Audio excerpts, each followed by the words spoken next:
Welcome back, you night owls. Tonight we drift into a tale so heavy with salt water, mystery and speculation that it has soaked through centuries of books and dreams. The story of Atlantis is one of those rabbit holes where, once you peer down, you realise the ground beneath you may never end. You picture yourself standing at the edge of a rocky cliff, hearing the waves crash far below, the foam glowing faintly in moonlight. Somewhere beyond that restless ocean, you're told, a magnificent island city once existed, a place of gleaming towers, wide canals, and a society advanced enough to rival anything modern humans have built. It's almost too perfect, which means, of course, you probably won't survive this deep dive into the mystery without losing a few cosy assumptions about history. So, before you get comfortable, take a moment to like the video and subscribe, but only if you genuinely enjoy what I do here. And while you're at it, drop a note in the comments with your location and the time where you are right now. I always love seeing how this strange little community stretches across the world. Now, dim the lights, maybe turn on a fan for that soft background hum, and let's ease into tonight's journey together. You drift back, eyelids half closed, as I tell you that the very first whispers of Atlantis come from one man, Plato. Around 360 BCE, this sharp-tongued philosopher described, in his dialogues Timaeus and Critias, a powerful civilization that had lived some 9,000 years before his own time. According to his tale, Atlantis was larger than Libya and Asia Minor combined, a paradise of natural resources, flowing rivers, and palaces that shone like polished marble. The Atlanteans were rich, skilled, and armed with a fleet that could blot out the horizon. But, as Plato tells it, they grew arrogant, tried to conquer Athens and were punished by the gods. In a single day and night of misfortune, the island sank beneath the sea. Cue the dramatic thunderclap. If Hollywood had been around in 360 BCE, you know they would have bought the rights immediately.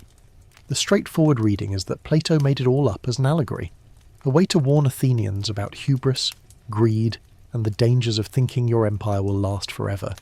That's the mainstream academic stance. It's philosophy disguised as myth. Yet here's where the rabbit hole yawns open. Because ever since those lines were written, people have looked at them and thought, what if he wasn't joking? What if Plato accidentally preserved a memory of a real catastrophe, a drowned land whose ruins are still out there waiting to be found? Your mind might jump to the lost city being somewhere exotic, like the Bahamas. Indeed, in the 20th century, divers off the coast of Bimini reported strange underwater stone formations, the so-called Bimini Road. Rectangular slabs line up like a highway leading into the sea. Some claim it's proof of Atlantis' stonework. Geologists counter that it's just naturally fractured limestone. Historians still clash about whether these blocks are ancient masonry or just nature's trick of geometry.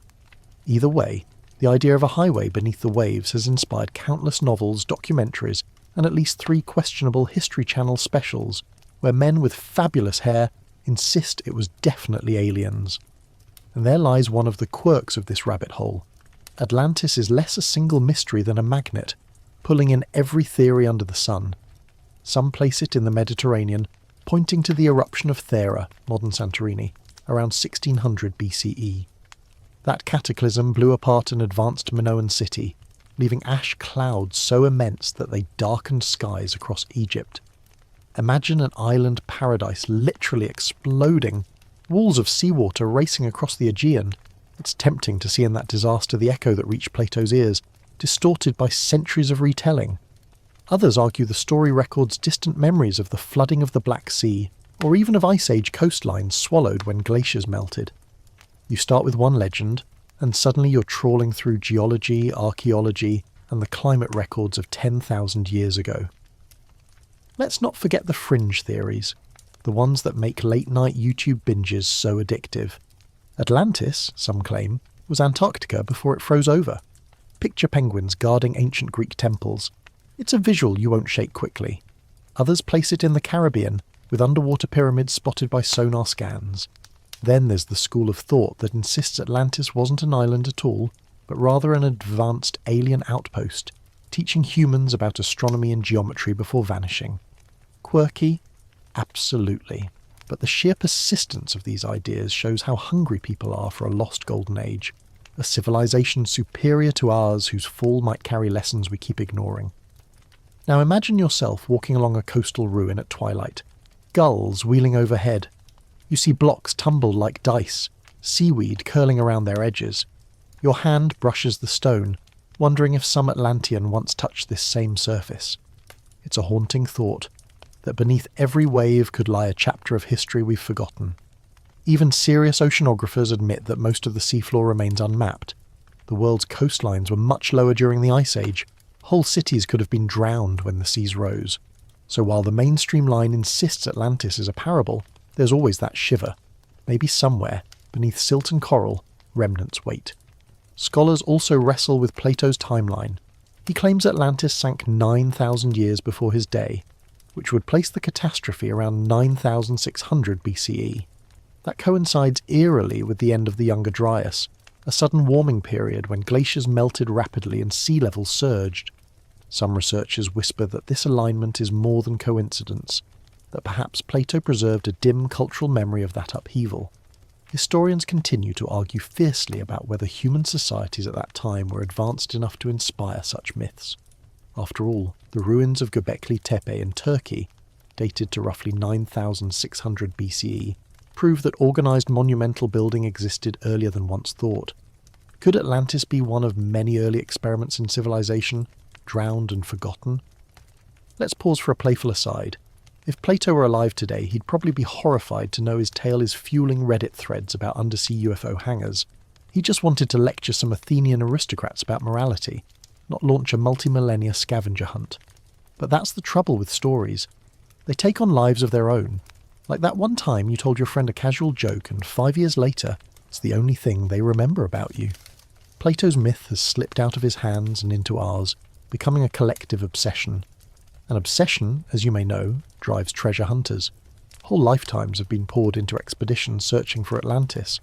From 19th century mystics like Madame Blavatsky, who insisted Atlanteans wielded psychic powers, to modern sonar surveys in the Atlantic, the hunt never ends. You picture crews lowering equipment into stormy seas, faces lit by green radar screens, everyone hoping the next blip is marble ruins instead of a school of fish. Each failed expedition just deepens the hole, because the less we find, the more convincing the legend becomes. Think about how alluring that is. The possibility of a utopia lost, a warning wrapped in salt water. If it existed, Atlantis reminds us that no matter how sophisticated we think we are, nature can swallow everything in a single breath. If it never existed, the story still functions as Plato intended, as a reminder not to let arrogance undo us. Either way, the myth is sticky. It speaks to something primal in you, the longing for a perfect world and the fear of losing it all. You let yourself sink into that thought, almost like slipping beneath the waves. The sea is dark, the water cold, but ahead you glimpse faint lights. Columns rising, streets submerged, fish darting through open doorways. Whether real or imagined, the vision of Atlantis keeps drifting before your eyes. You float closer until it feels almost tangible, and then it fades like a dream upon waking. That is the power of this rabbit hole. You think you're reading Plato, and suddenly you're questioning climate change, geology, alien astronauts, and the very fragility of human achievement. It's not just a lost island. It's a mirror, showing us our fears and fantasies. As you lean back, you realise the rabbit hole of Atlantis isn't meant to be solved. It's meant to remind you that some mysteries live forever just beyond reach, glowing faintly beneath the surf, daring you to keep searching.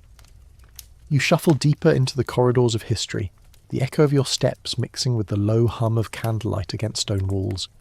Picture yourself in a medieval chapel at dawn, banners swaying in a draught that smells faintly of incense and old iron.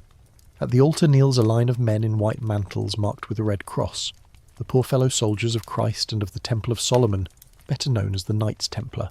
To most, they were warrior monks, half monastic, half military, sworn to protect pilgrims heading to the Holy Land. To others, they were an international banking powerhouse, their wealth stretching from Jerusalem to Paris. And to countless storytellers over the centuries, they are the keepers of a treasure so vast and mysterious that even today people whisper about gold hidden in secret vaults, or relics with powers too dangerous for daylight. The Templars were born in the early 12th century when Europe was still reeling from the First Crusade. They gained papal recognition and quickly became more than just a band of knights. They grew into an order with estates across Europe, controlling ports, farms, and commanderies. The most fascinating detail, they essentially invented the traveller's check system. Pilgrims could deposit wealth at a Templar outpost in London, travel to Jerusalem, and withdraw funds with a coded note. It was safer than lugging sacks of coins across bandit-ridden mountains. So yes, the very origin of modern banking traces back to these men who shaved their heads and swore vows of poverty. It's one of those mainstream facts of history you don't expect, that your credit card has a lineage to warrior monks. And yet, the quirky twist in their story is how quickly those poor fellow soldiers became insanely rich. Castles, vineyards, armories, ships. The Templars accumulated it all. People whispered they had found Solomon's treasure under the ruins of the Temple Mount. You can imagine how a rumour like that snowballed. Knights digging beneath the holiest site in Jerusalem, emerging with wagons no one was allowed to inspect. Were they hauling up old Roman bricks, or something far stranger? By the 13th century, their order had become so wealthy and influential that kings both feared and resented them. King Philip IV of France, who was as deep in debt to the Templars as a college student maxed out on credit cards. In 1307, he launched a coordinated strike, arresting hundreds of knights, accusing them of heresy, and pressuring the Pope to dissolve the order. The charges were wild, spitting on the cross, worshipping a severed head, bizarre initiation rituals. Most historians see these as trumped-up accusations to justify seizing their assets. But here's the unsolved piece. When officials stormed the Paris Temple treasury, the treasure vaults were empty. Whatever fortune the Templars had amassed, gold, relics, sacred artifacts, vanished. It's this gaping absence that fuels every rabbit hole since. You imagine standing in that chamber, torches flickering against bare stone, chests gaping open with nothing but dust inside. Where did it all go? Did the Templars spirit it away before their downfall loading ships on the Seine under cover of night? Some legends say a fleet slipped out of La Rochelle harbour, vanishing into the Atlantic. Theories bloom. They sailed to Scotland, hiding treasure beneath Rosslyn Chapel. They crossed to Portugal, morphing into the Order of Christ that later sponsored explorers like Vasco da Gama.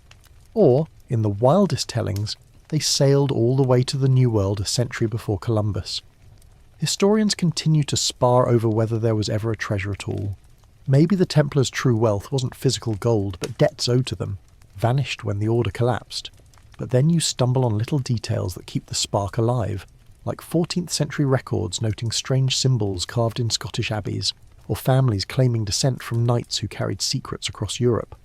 It's like trying to tug at a loose thread, only to find the whole garment unravels. And then there's the Holy Grail, somewhere in the swirl of myth. The Templars got tied to the cup of Christ, the chalice from the Last Supper. Medieval romances claim the Grail was kept by a secret brotherhood of knights. By the time 19th century romantics got hold of it, the Grail and the Templars were basically inseparable. It's why every Indiana Jones fan automatically thinks of Templars when someone says hidden relic. Whether or not they ever held the Grail, the association stuck, making their supposed treasure feel more mystical than monetary. Picture yourself now in Rosslyn Chapel, Scotland, its sandstone walls carved with endless vines, stars and strange figures. Whispered lore says the Templars stashed something beneath its foundations. Tourists still walk the aisles, eyes flicking to the crypts, wondering what lies behind sealed doors. Was it the Grail? Scrolls from the Temple of Solomon? A head of John the Baptist preserved in silver? Scholars dismiss such claims, but the chapel hums with that charged silence you find in places where myths refuse to die. Meanwhile, across the ocean, Oak Island in Nova Scotia became ground zero for Templar treasure hunters. In 1795, a boy found a mysterious pit there, and for over 2 centuries adventurers dug, convinced the Templars had buried chests of gold on that remote isle. Each generation uncovered tantalizing traces, timbers, stones, with odd markings, even fragments of parchment. Yet the treasure never surfaced. The hole just kept swallowing money and men. The irony writes itself. Chasing Templar gold makes treasure hunters poorer. It's a punchline the medieval monks would probably appreciate. Still, the story lingers because the Templars embody contradictions. They were monks who fought wars, paupers who controlled empires, defenders of pilgrims who became accused heretics. Their fall left a vacuum begging to be filled with rumour, and the lack of a neat ending, that empty treasury, ensures the tale never closes. You lean into the thought, maybe the treasure wasn't meant to be found. Maybe it's the mystery itself that's the legacy, keeping their name alive when countless other medieval orders have faded into footnotes. The scholar in you recognises the balance. Mainstream academics insist there was no treasure, only confiscated lands and ledgers wiped clean by royal decree. But the dreamer in you imagines a fleet slipping into the mist, sails taut, chests clanking in the hull. The truth is hidden somewhere between, and that tension is exactly why this rabbit hole keeps pulling you down. So you drift in your mind's eye, standing at the edge of a medieval harbour. Lanterns sway on ropes, waves slap against wood. Knights lead horses up gangplanks, cloaks whipping in the salt wind. A chest passes between hands, heavy, its contents unseen. The ship pulls away, oars dipping in rhythm, and soon only the night ocean remains, whispering secrets you can't quite grasp. Whether the treasure was real or imagined, its legend sails on forever, just out of reach. You ease further down the twisting staircase of history, lantern in hand, until you find yourself in a dim library where the air tastes of dust and secrets. The shelves creak under the weight of old tomes, their leather cracked, their titles faded. But one book stands apart, resting on a lectern as if waiting just for you. Its pages are filled with drawings of strange plants no botanist can name, stars that don't align with any chart, and women bathing in tubes that look suspiciously like plumbing from a dream. The text is written in looping script, neat, consistent, and utterly unreadable. You've stumbled upon one of the most baffling rabbit holes ever inked, the Voynich manuscript. This peculiar codex first surfaced in the early 20th century, when a Polish bookseller, Wilfrid Voynich, bought it from a Jesuit college near Rome. But its actual age runs deeper. Radiocarbon dating on the vellum pages puts its creation around the early 1400s, making it a medieval puzzle that has resisted every effort at decoding for 600 years. The mainstream fact is clear enough. The manuscript exists, its pages are genuine, and the script is consistent enough to suggest it's not just meaningless doodles. But the quirky wrinkle? No one knows what it says, or even what language it's written in. Imagine flipping a page. On one side, a plant with bulbous roots twists upward like a green riddle, leaves curling into unfamiliar patterns. On the next, concentric circles filled with stars, as if someone tried to chart a cosmos different from our own. Then you find naked women soaking in pools connected by pipes, almost like medieval spa day diagrams, though the context is stranger than any health brochure. Each section of the manuscript feels thematic, a botanical part, an astrological part, a biological part, a pharmaceutical part. It's as if the author tried to record an entire worldview, but in a language no one else ever learned.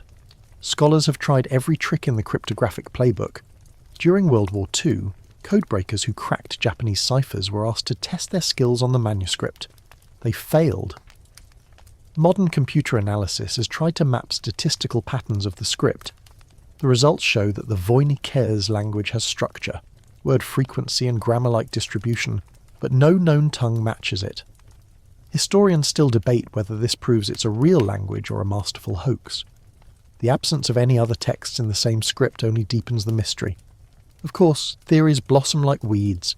Some claim it was written by a medieval alchemist recording secret knowledge in code. Others point to Roger Bacon, the 13th century friar known for his scientific experiments, suggesting the manuscript preserves his hidden research. A quirkier idea is that it's an elaborate prank by a bored scribe, selling nonsense to a wealthy noble who wanted an exclusive book of secrets. Picture some medieval joker chuckling as future generations tear their hair out trying to pass Glorbex and Quimnal. And in the truly fringe camp you hear whispers that it's of extraterrestrial origin, written in the script of visitors whose botanical sketches were their idea of a travel diary. The manuscript has also been linked to Rudolph II, the Holy Roman Emperor, who collected oddities in the late 1500s. Records suggest he paid a fortune for a mysterious book in an unknown script, convinced it was magical. You can almost picture him pacing his Prague castle, clutching the book with manic glee, imagining he held the key to alchemy or immortality. Whether or not the Voynich is that very book, Its aura of royal obsession lingers. Now, lean in closer to a particular page. You see zodiac diagrams, Pisces, Aries, Taurus, drawn with small figures of naked women standing in stars and circles. Historians argue whether this points to a medical text, maybe guiding treatments by astrological timing, or something more esoteric like a grimoire. Each interpretation drags you down a new tunnel. Is this a lost branch of herbal medicine, a guide to fertility rituals, a map of a symbolic universe? You chase one theory only to hit a wall, turn back, and run down another. That's the true labyrinth of the manuscript. It never ends. And here's where your modern brain kicks in. You think, surely I will crack it. After all, algorithms can identify cats in YouTube videos with eerie precision, so why not decode a medieval script? Indeed, some machine learning projects claim partial success. One team argued the text might be encoded Hebrew. Another proposed it was a Romance language with vowels stripped out. But every announcement fizzles when peer review weighs in, showing inconsistencies or cherry-picked examples. The book resists, as if it enjoys taunting both monks and machines alike. Let me drop a small playful aside here. If the Voynich manuscript were a person, it would be that friend who texts you only in riddles, just vague enough to keep you hooked, never clear enough to be useful, and you, bless your patient heart, keep replying anyway. One quirky tidbit that scholars love to point out: the script shows no corrections, no smudges, no scribble scratched out, no margin notes saying, oops, meant to draw 4 stars, not 5. Whoever wrote it did so with steady confidence, as if the meaning was perfectly clear to them. That unbroken flow makes you wonder, was it a lone genius in their study, or an entire secret circle who understood this code? The lack of correction suggests fluency. But fluency in what? Historians still lock horns over whether the manuscript has meaning at all. Some believe it encodes real knowledge, recipes, astronomical observations, maybe lost herbal lore.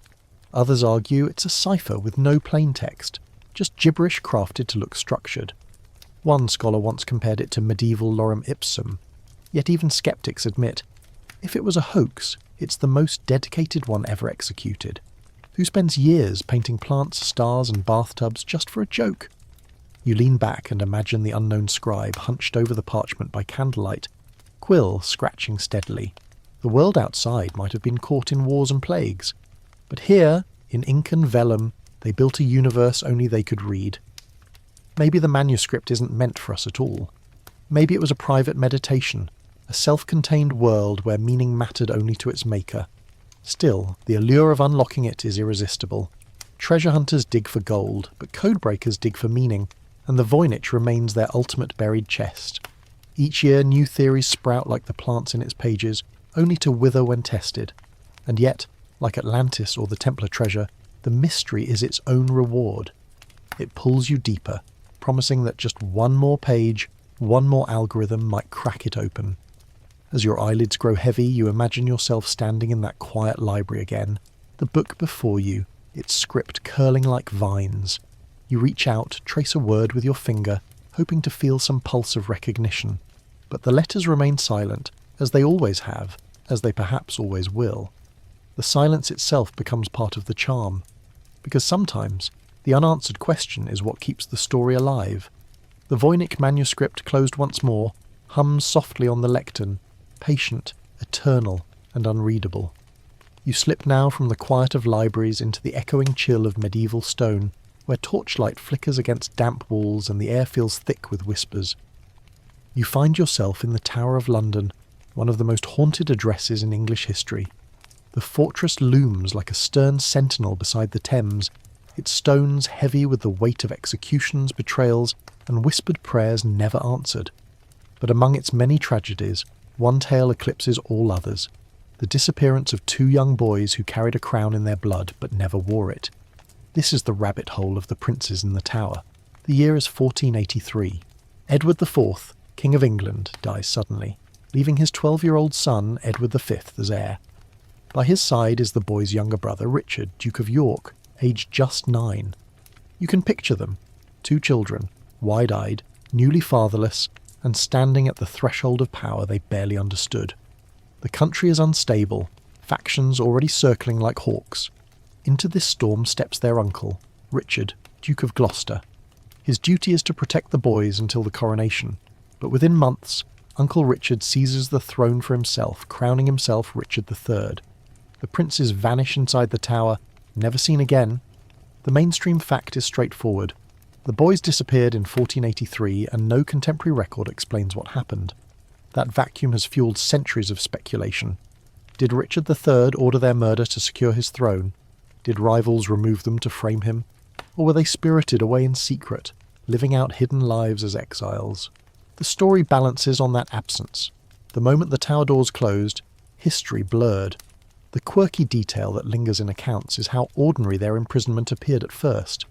Chroniclers noted the boys were seen occasionally playing in the tower's gardens, laughing, tossing balls, glimpsed from windows by Londoners passing by. Then, gradually, sightings dwindled. People remarked they hadn't been seen at Mass, hadn't waved from the battlements. By autumn, silence. Imagine the eerie realization spreading through the city. Two princes once visible had simply dissolved into shadow. And of course, historians still bicker over the villainy of Richard III. Shakespeare's play, written over a century later, immortalised him as a hunchbacked usurper, sneering and ruthless, slipping through the tower at night with murder in his eyes. But modern scholars push back, arguing that Tudor propaganda painted him black to justify Henry VII's rule. Some suggest Richard wasn't guilty at all, that he kept the boys alive, only for them to fall victim to another's ambition. Even today, the Richard III Society fights tooth and nail to clear his name, pointing to his laws that improved justice and his reputation as a loyal brother before 1483. The debate has no neat end, only endless spirals. Theories multiply like ivy creeping across stone. One posits that the Duke of Buckingham, once Richard's ally, orchestrated the murders himself, hoping to profit from the chaos. Another suggests Henry Tudor, who later claimed the throne as Henry VII, arranged their deaths before his victory at Bosworth to ensure no rival claimants. Still others imagine a daring rescue, that the princes were smuggled out of the tower, perhaps to Flanders, perhaps disguised as common children. And then comes the story of Perkin Warbeck, a pretender in the 1490s who claimed to be Richard, Duke of York, escaped from the tower. Warbeck stirred rebellions across Europe, presenting himself as the lost prince. Was he a fraud, or could he have been the real boy grown into a man? His eventual capture and execution under Henry VII didn't silence the whispers. People clung to the possibility that one prince at least had slipped fate's grip. Now picture yourself standing in 1674, when workmen at the tower dug beneath a staircase and uncovered a wooden box containing two small skeletons. The bones were hastily reburied in Westminster Abbey as the lost princes. Yet even here, mystery thrives. Were those truly the boys, or unrelated remains? Examinations in the 20th century suggested they belonged to children of roughly the right ages, but without modern DNA analysis, certainty remains elusive. The monarchy has been reluctant to permit testing, leaving the question frozen like the tower's stone walls, solid but unspeaking. A playful aside, if Netflix ever runs out of thriller ideas, they need only spin the prince's fate into a bingeable series. Season 1. Political intrigue, scheming uncles, ominous tower corridors. Season 2. Theories spiralling, pretenders rising, skeletons found under staircases, ratings guaranteed. The poignancy of the story lies not only in its mystery, but in its humanity. These were children, thrust into adult struggles they couldn't possibly navigate. The thought of their laughter echoing in the tower gardens, then cut short by silence, haunts every retelling. You can almost hear the clatter of a dropped toy, left behind on the stone floor, never retrieved. And yet, even this sadness morphs into symbolism. For some, the princes represent innocence crushed by ambition. For others, they're martyrs whose shadows hang over Richard III's reign. For still others, they embody the uncertainty of history itself, how easily facts vanish when power dictates the story. Close your eyes and imagine the tower at night. Rain slicks the cobbles, guards pace with halberds tapping. In a high chamber, two boys sit by a narrow window whispering, unaware of the storm around them. Their faces are lit by a single candle, their eyes reflecting both fear and hope. The candle gutters, and in that flicker, their figures blur into myth. Did someone enter the chamber with deadly intent? Did they slip away under cover of dark? The tower never tells. And so, the rabbit hole remains. Scholars argue, dramatists embellish. Tourists gaze at the tower walls, all wondering where the princes went. Their fate may never be known, and perhaps that's why their story endures. It's less about solving the case than about staring into the silence it left behind, a silence thick enough to echo across centuries.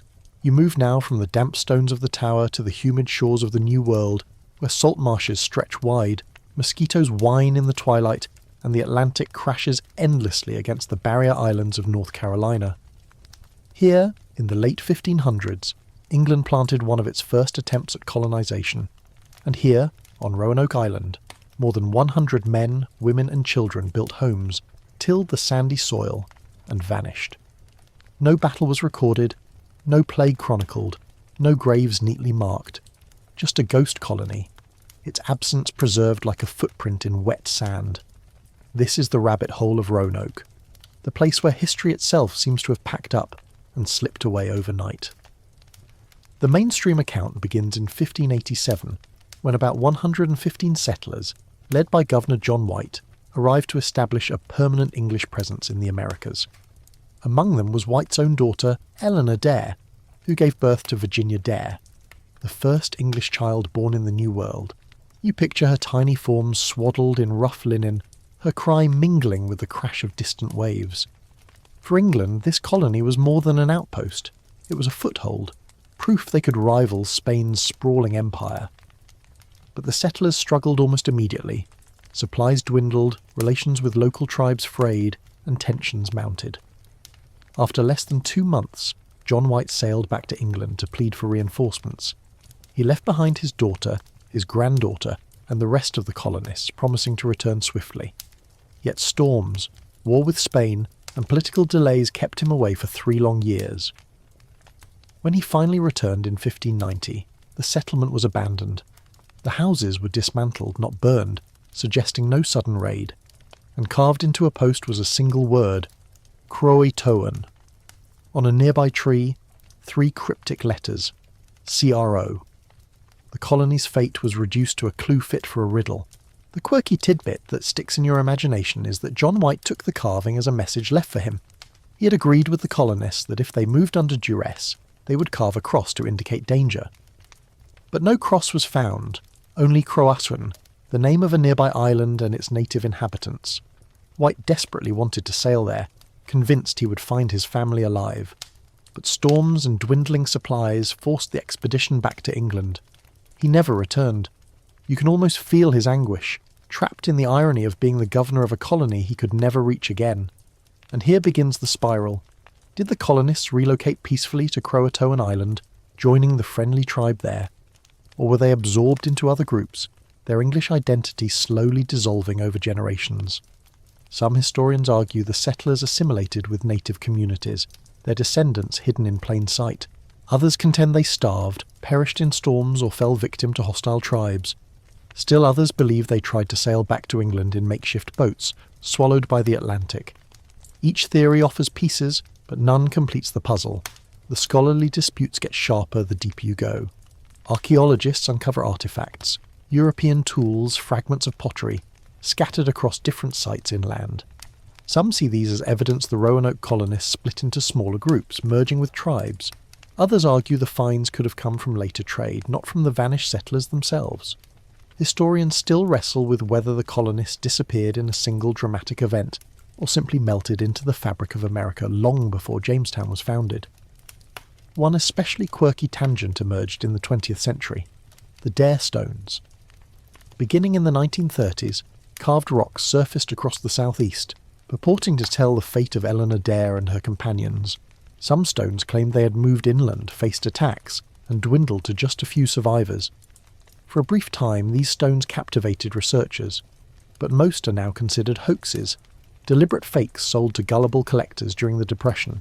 And yet even the hoax adds to the rabbit hole, reminding you how easily desperation for answers can birth counterfeit clues.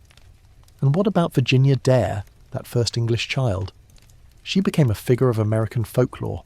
Some tales imagined her growing up among native tribes, fair-haired, among dark-haired companions, a living bridge between worlds.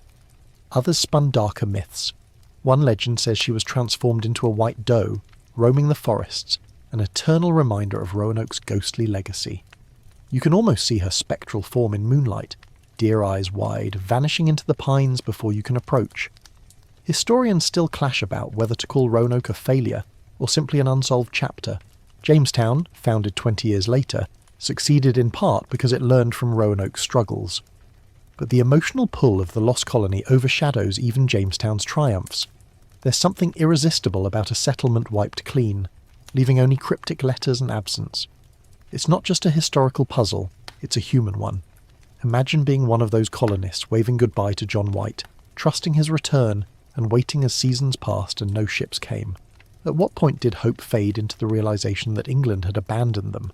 A small playful aside, if group chats had existed in 1587, you can bet CRO would have been the last text sent before the Wi-Fi died. 3 centuries later, we're still staring at it like confused friends reading an unfinished message. Yet the mystery also resonates more broadly. Roanoke speaks to the fragility of beginnings, the razor-thin line between survival and erasure. For England, it was a lesson that empire could not be planted without deep roots. For us, it's a reminder that history often keeps its most tantalizing secrets just out of reach. Picture yourself walking now through the clearing on Roanoke Island where the colony once stood. The night is still, cicadas buzzing, the air heavy with the smell of pine and salt. You look down and imagine the outlines of cottages, the voices of children, the flicker of hearths. Then the vision blurs, only grass and shadows remain. Somewhere beneath the soil or across distant islands, the fate of those colonists lies hidden. The word Croatoan still clings like a whisper to the wind, daring you to solve it. And maybe that's the heart of this rabbit hole. Roanoke doesn't just ask what happened. It reminds you how easily an entire community can vanish from the record, how quickly names and stories dissolve when ships don't return. It's less a single riddle than a meditation on absence itself. In that silence, the lost colony continues to echo, not just as a failed settlement, but as a question that has outlived the people who first carved it into wood. You drift now from the lost shores of Roanoke across the Atlantic once more, into the hushed glow of a cathedral where candles flicker against marble, and the air tastes faintly of incense and beeswax. Before you lies a linen cloth, yellowed with age, faintly marked with the image of a man's face and body, front and back, as if imprinted in some mysterious burst of light. This is the Shroud of Turin, arguably the most famous relic in Christendom, and one of the most hotly debated artefacts in all of history. For believers, it is nothing less than the burial shroud of Jesus Christ, bearing his miraculous imprint after the crucifixion. For skeptics, it is a medieval forgery, clever enough to fool the devout for centuries, and for the rest of us, it's an endless rabbit hole that pulls you deeper each time you think you've reached a conclusion. The mainstream fact is clear enough. The shroud is real in the sense that it exists, preserved in Turin Cathedral in Italy, and its image is not painted in any conventional way. First documented in the 14th century, it has since become an object of fascination for scientists, theologians, and tourists alike. The quirky twist. The image on the shroud is a negative, meaning it appears more lifelike when photographed in reverse. That discovery was made in 1898, when an amateur photographer named Secondo Pia nearly dropped his plates in shock upon realizing the faint, ghostly figure became a vivid portrait once seen as a photographic negative. You can picture him fumbling in the darkroom, heart pounding, whispering, "Oh no, oh yes."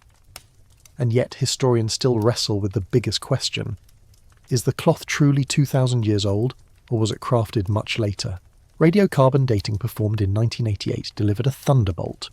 3 labs independently concluded the shroud dated to the medieval period between 1260 and 1390. Case closed, right? Not so fast. Almost immediately, scholars challenged the test, pointing out that the sample may have been taken from a repaired corner, contaminated by centuries of handling and exposure to fire. Indeed, the shroud was damaged in a 1532 blaze that left scorched edges and water stains, so it is plausible that newer threads crept into the weave. That single debate has fueled decades of argument. Believers insist the dating was flawed, citing chemical analyses suggesting the cloth could indeed be much older. Skeptics counter that extraordinary claims require extraordinary evidence, and nothing definitively proves it existed before the 14th century. Round and round the argument spins, like a carousel you can't quite step off. But beyond the age of the linen lies the deeper enigma. How was the image made? No brushstrokes are visible, no pigment penetrates the fibres. The coloration seems to sit only on the very surface of the cloth, as if lightly scorched. Some theories propose it was created with a primitive photographic technique, centuries before photography. Others suggest a chemical reaction involving bodily fluids and spices used in burial rituals. Still others argue it was the result of a burst of radiant energy, perhaps even the moment of resurrection itself, encoded in linen like a divine Polaroid. And here's a quirk worth savouring. The shroud is anatomically odd. The figure is unnaturally long, with elongated fingers and a stretched face, almost as though the cloth distorted the proportions. Some take this as evidence of authenticity, arguing that it reflects the way a real body would wrap inside linen. Others suggest it's exactly the kind of artistic distortion common in medieval iconography. You look at the figure and can't help but feel unsettled, caught between science and something more numinous. The shroud has even inspired fringe claims that border on science fiction. Some researchers have likened its imprint to a three-dimensional topographic map. Computer analysis of the shading suggests depth information encoded in the fibres, as though it carries not just an image but the contours of a body. That detail fuels wild speculation. Was it created by radiation, light, an unknown energy release? Suddenly the cloth feels less like a relic and more like a mystery machine. And let's not forget the role of politics and faith. The Catholic Church has walked a careful line, never officially declaring the shroud to be the burial cloth of Christ, but encouraging veneration as an image that points beyond itself. It's a masterpiece of ambiguity. Faithful pilgrims kneel before it as holy, while scientists dissect it under microscopes, and both groups walk away convinced. You have to admire the cloth's ability to satisfy opposite impulses, devotion and doubt, at the same time. Historians also squabble about its chain of custody. The shroud appears in records around the 1350s in France, in the hands of a knight named Geoffroy de Charny. Before that, silence. Did it surface suddenly because it was newly forged? Or had it been hidden, only to emerge when conditions allowed? Some point to earlier descriptions of a holy image in Constantinople, hinting that the shroud may have been looted during the Fourth Crusade. Others dismiss this as wishful thinking. The absence of clear documentation is both maddening and delicious, perfect fuel for an unsolved puzzle. A playful aside here. If the shroud were listed on eBay, you just know the comments section would be chaos. Totally authentic, bro. Looks like my uncle after a nap. Would not recommend. Item smells faintly of centuries of candle smoke. 5 stars for mystery, 1 star for clarity. Yet for all the jokes, the shroud grips you because it sits precisely at the crossroads of history, faith and science. To believers, it is tangible evidence of the greatest story ever told. To skeptics, it's proof of how easily humans yearn for relics, even at the cost of reason. And to the rest, it's a reminder that some objects resist categorization, forever suspended between certainty and wonder. Picture yourself now walking slowly past the linen during one of its rare public displays. Pilgrims weep quietly beside you. Cameras click. The cloth stretches out, larger than you expected, the face faint but present, the body elongated like a shadow. You lean closer, and for a fleeting moment, you feel the hairs on your neck rise. Whether miracle or forgery, the shroud stirs something deep, the sense that history itself has left a riddle in fabric, daring you to solve it. And perhaps, as your eyes grow heavy, you realise that's the true power of this rabbit hole. The shroud may never yield its secret, but it doesn't need to. It thrives in the in-between, that liminal place where faith and doubt collide. Whether woven in the 1st century or the 14th, it whispers the same question to every viewer. What do you believe? The cloth does not answer. It only gazes back with its faint spectral face, asking you to decide. You wander away from candlelit cathedrals into the briny air of the North Atlantic, where gulls scream overhead and pine trees huddle against stiff sea winds.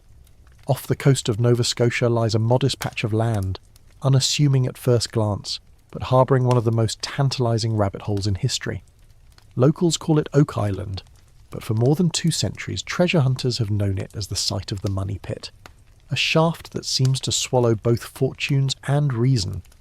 If there's a Bermuda Triangle of buried treasure, this is it. The story begins in 1795, when a teenager named Daniel McGuinness noticed a depression in the ground, shaded by oaks. Intrigued, he and friends began digging. Only a few feet down they hit a layer of flagstones. Then, at 10 feet, wooden planks. At 20 feet, another layer of timber. Every 10 feet, more planks. The boys were sure they'd stumbled upon a man-made shaft leading to riches. They kept digging, but the deeper they went, the more elaborate the layers became. By 30 feet they were exhausted and spooked, convinced they'd found the entrance to something monumental. Mainstream fact: the Money Pit is real, and excavations have been documented for over 200 years. Companies, engineers, and dreamers all sank fortunes into its depths. The quirky twist: the deeper they dug, the more the pit seemed to fight back. Flood tunnels allegedly connected the shaft to the sea, filling it with water faster than pumps could remove it. Some reported coconut fibre far beneath the soil, material alien to Nova Scotia, as if carried from the tropics to line the tunnels. Others found markings on stones, cryptic symbols hinting at hidden treasure. And in 1897, one group swore they drilled into a chamber, bringing up fragments of gold chain before the shaft collapsed again. Historians still wrestle with the plausibility of these accounts. Was the Money Pit truly a booby-trapped vault designed by master engineers centuries before? Or did generations of diggers misinterpret natural sinkholes and exaggerated each discovery? Skeptics argue that waterlogged soil and collapsed earth created illusions of man-made complexity, yet each retelling adds details too enticing to dismiss entirely. Theories flourish like moss on the island. Some claim it holds pirate treasure, perhaps from the infamous Captain Kidd or Blackbeard, who supposedly bragged that he buried loot where none but Satan and I can find it. Others argue the French hid spoils of war there, or that fleeing nobles secreted away the French crown jewels during Revolution. Then the Templar theorists arrive, linking Oak Island to our previous rabbit hole, insisting the knight's missing hoard crossed the Atlantic to rest here, protected by traps. More imaginative voices go further still. Perhaps it conceals manuscripts proving Shakespeare didn't write his plays, or documents that could upend Christianity itself. When a hole is deep enough, it becomes a vault for every theory you can shovel in. A quirky tidbit often overlooked is the island's curse. Legend says 7 men must die before the treasure is found. To date, 6 treasure hunters have lost their lives in accidents, collapsing tunnels, gas suffocation, equipment failures. The superstition clings to the island, lending every expedition a morbid tension. You can imagine crews glancing nervously at each other, counting heads, wondering if the next slip of soil will claim the fateful 7th. By the 20th century, Oak Island became a money pit not just literally but figuratively. Investors poured fortunes into pumps, drills and dynamite, often leaving with nothing but mud-stained boots. Franklin D. Roosevelt himself, long before he was president, was part of an Oak Island syndicate in 1909, digging with youthful optimism. Decades later, he still spoke of it fondly, the unsolved riddle gnawing at him even from the White House. That tells you something. Even world leaders can't resist the allure of treasure underfoot, and still, historians clash. Some argue that the supposed flood tunnels were simply natural fissures. Others note that many of the discoveries, like the inscribed stone allegedly reading 40 feet below £2 million, are buried, conveniently disappeared, their authenticity unverifiable. Was it fraud by treasure companies drumming up investors, or genuine relics now lost to time? No consensus holds, leaving the money pit balanced between myth and material. A playful aside, if Oak Island were a theme park ride, it would just be a roller coaster that never ends. Every time you think you're cresting the peak, the track plunges back into darkness, and you're stuck in your seat clutching popcorn you didn't even buy. Yet despite skepticism, the island's grip endures. In the 21st century, television crews turned it into a serialized saga. Week after week, viewers watch drills sink, mud spray and scanners beep, always teetering on the brink of revelation but never quite delivering. Cynics roll their eyes, but audiences keep tuning in, proof that the mystery matters more than the resolution. And maybe that's the secret. Oak Island's treasure might not be gold or jewels at all. It might be the dream of discovery, the stubborn hope that the next layer will reveal everything. Think of it as a mirror. The money pit reflects human persistence, gullibility, greed, and wonder all at once. To dig into it is to dig into ourselves, our refusal to leave a question unanswered, even if the answer swallows lifetimes and fortunes. Now close your eyes and stand on the island's shore at dusk.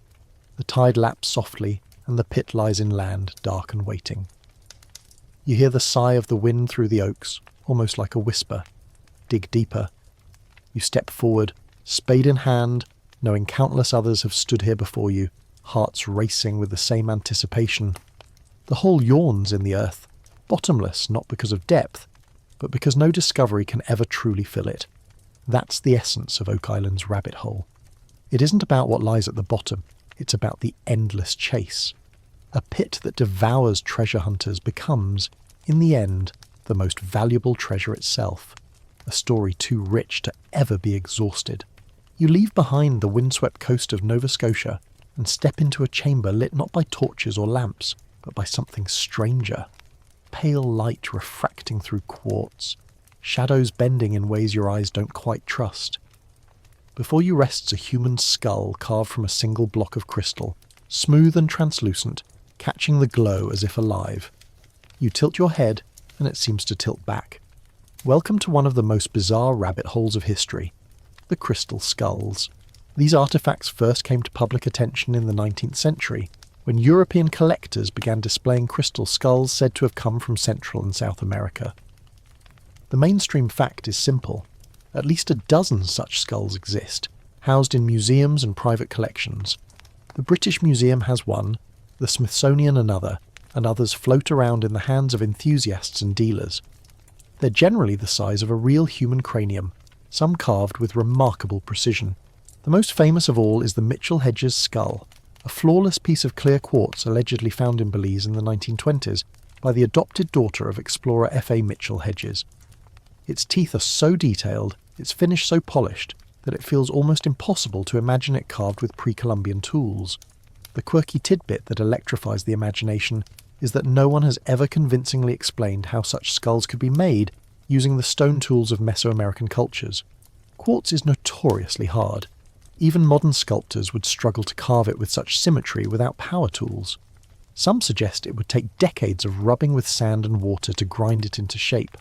Others believe the tooling marks point not to ancient hands at all, but to 19th century European lapidaries, craftsmen using wheels and abrasives. That claim makes skeptics smirk and believers bristle. And here's the real twist. Historians still argue whether any crystal skulls are genuinely pre-Columbian. Scientific testing has found traces of modern abrasives on some, suggesting they were carved with post-Columbian technology. The British Museum's skull, for example, has been dated to the late 1800s, likely made in Germany. Yet advocates for their authenticity counter that a few examples defy such easy categorization, and the Mitchell Hedges skull in particular seems too perfect, too anomalous to dismiss. The debate lingers, unresolved, like the light bouncing endlessly through the quartz itself. From there, the rabbit hole deepens. Popular imagination cast these skulls as relics of lost civilizations, Atlanteans perhaps, or Mayans with knowledge beyond our comprehension. Legends grew that they were repositories of wisdom, storing the secrets of the universe. New Age enthusiasts in the 20th century spun tales of 13 crystal skulls scattered across the earth, waiting to be reunited to unlock a cosmic message. Some swore the skulls emitted energy fields, healing vibrations, even visions. You can picture gatherings in desert canyons, people meditating around the skulls, eyes closed, claiming to feel their chakras realign. Of course, Hollywood got involved. Indiana Jones and the Kingdom of the Crystal Skull leaned gleefully into the fringe theory that they were alien artifacts, left behind as part of interstellar contact. The movie might have been divisive, but the idea stuck. Crystal skulls as alien tech, carved not by human hands but by visitors from the stars. Fringe or not, the imagery is potent. You standing in a jungle temple, the skull glowing faintly, whispering in a voice older than time. Yet there's a subtler fascination too. Even if the skulls are modern fakes, why did people believe in them so fiercely? Why did collectors, scholars and explorers treat them as ancient relics with magical powers?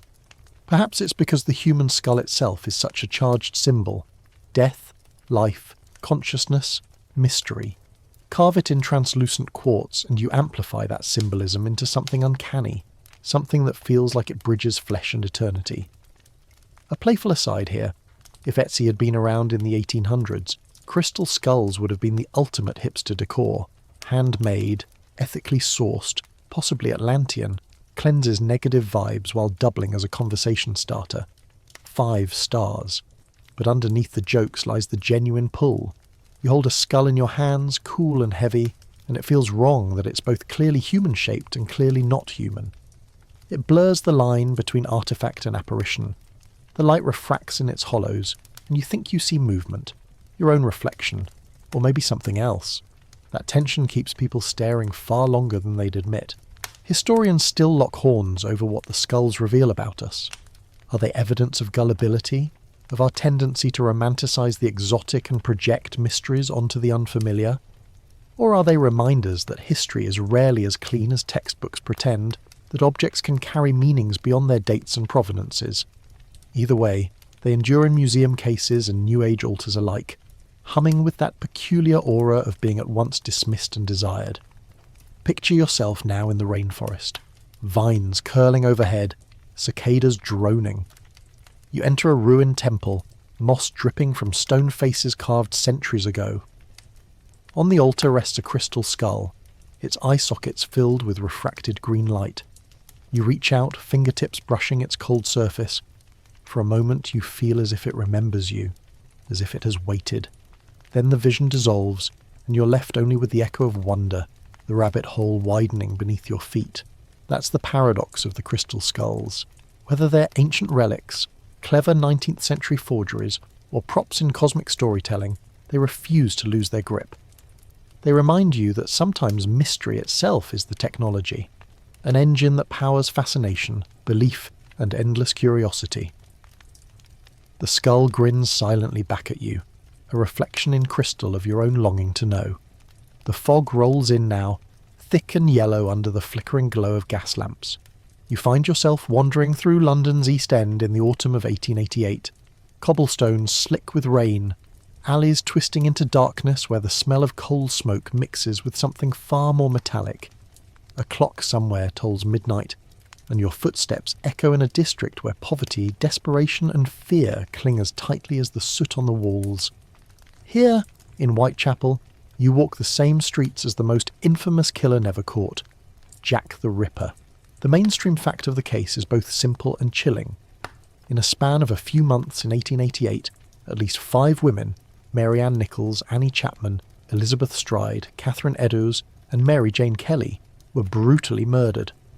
They were working-class women, often described as prostitutes, though recent historians emphasise their struggles with poverty, homelessness and alcoholism. Their deaths were violent, their throats cut, their bodies mutilated in ways that shocked even hardened Victorian police surgeons. The crimes stopped as suddenly as they began, and the killer was never identified. The quirky detail that fascinates even casual readers is the letters. Hundreds of notes were sent to the police and newspapers, some claiming to be from the murderer himself. One infamous letter, signed Jack the Ripper, gave the killer his enduring name. Another arrived with a piece of human kidney, preserved in spirits. Whether these letters were genuine or pranks remains unresolved. Some historians suggest mischievous journalists faked them to sell papers, which is deliciously cynical and very Victorian. Still, those letters, written in a taunting hand, ensure that Jack wasn't just a murderer, but a figure who seemed to toy with the city itself. And here's where historians still lock horns. Who was he? The suspects form a gallery as wide as the East End itself. Some point to local butchers or doctors, men with the anatomical knowledge to commit such precise mutilations. Others blame foreign sailors or immigrants, stoking xenophobic fears in a district already tense with anti-Semitism. A few bold theories accuse upper-class figures, surgeons, barristers, even members of the royal family, arguing that only wealth and privilege could shield the culprit from justice. The suspects' list sprawls across decades, each name generating books, documentaries, and furious online debates. Theories spiral in every direction. Was it Montague Druitt? the troubled barrister who drowned himself in the Thames shortly after the last murder? Or Aaron Kosminski, a Polish barber confined to an asylum whose name appeared in police notes? Or perhaps it was Leather Apron, an early suspect whispered about in the press, described as a local bully. Each theory holds just enough detail to spark conviction, and just enough holes to collapse under scrutiny. That tension fuels the rabbit hole endlessly. One of the most famous suspects is the artist Walter Sickert, accused decades later by crime novelist Patricia Cornwell. She even spent a fortune buying his paintings and letters, searching for DNA. Critics scoff at her conclusions, but the fact that people still pour resources into solving a case more than a century old says everything about its grip. A playful aside here. If Reddit had existed in 1888, Whitechapel threads would have been chaos. 100% sure it's my landlord AMA. No way, it's the butcher. Saw him out past midnight. Plot twist, it's Queen Victoria herself, tired of everyone's nonsense. The armchair detectives of today have nothing on the frenzy that gripped Victorian London. And yet, beyond the suspects and theories, Jack the Ripper's case lingers because it sits at a cultural crossroads. He emerged at the very moment when mass media was exploding. Cheap newspapers covered the murders in lurid detail, selling thousands of copies daily. Illustrations showed foggy alleys, sinister silhouettes, and helpless victims. London was enthralled and horrified in equal measure. The Ripper wasn't just a killer, he was the first modern media sensation, a criminal whose notoriety was built by headlines as much as by blood. That notoriety still shapes how we talk about him today. The fact that his victims were poor women, marginalised and often overlooked in life, has only recently come back into focus. For decades, the spotlight shone more on the killer than on those whose lives he ended. Now, scholars argue we should speak their names, remember them not only as canonical five, but as real women whose humanity mattered. Historians continue to debate whether earlier or later murders should be included in his tally. But the heartache remains. Their stories became footnotes to the enigma of the man who ended them. The rabbit hole deepens further with forensic science. In the 21st century, DNA testing has been attempted on surviving evidence, like shawls and letters. Some results pointed tentatively to suspects like Kosminski. But contamination, degraded samples and disputed methods keep the answers frustratingly unclear. You can feel the ghost of Jack smirking, slipping free of science just as he slipped free of Victorian lawmen.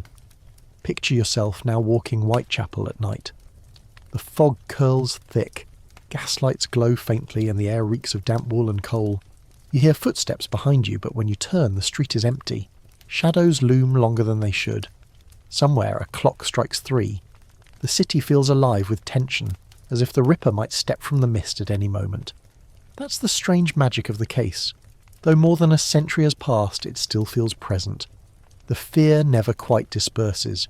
And perhaps that's the real treasure of this rabbit hole. Not the identity of the killer, which may never be known, but the way the mystery illuminates the city itself. Jack the Ripper is a lens through which we glimpse Victorian London's anxieties. Poverty, class division, immigration, misogyny, and the birth of sensational media.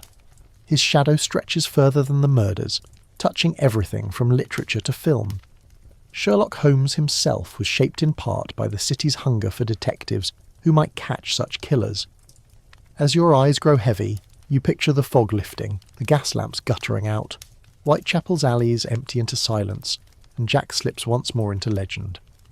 Perhaps he was a barber, perhaps a barrister, perhaps no one we've ever named.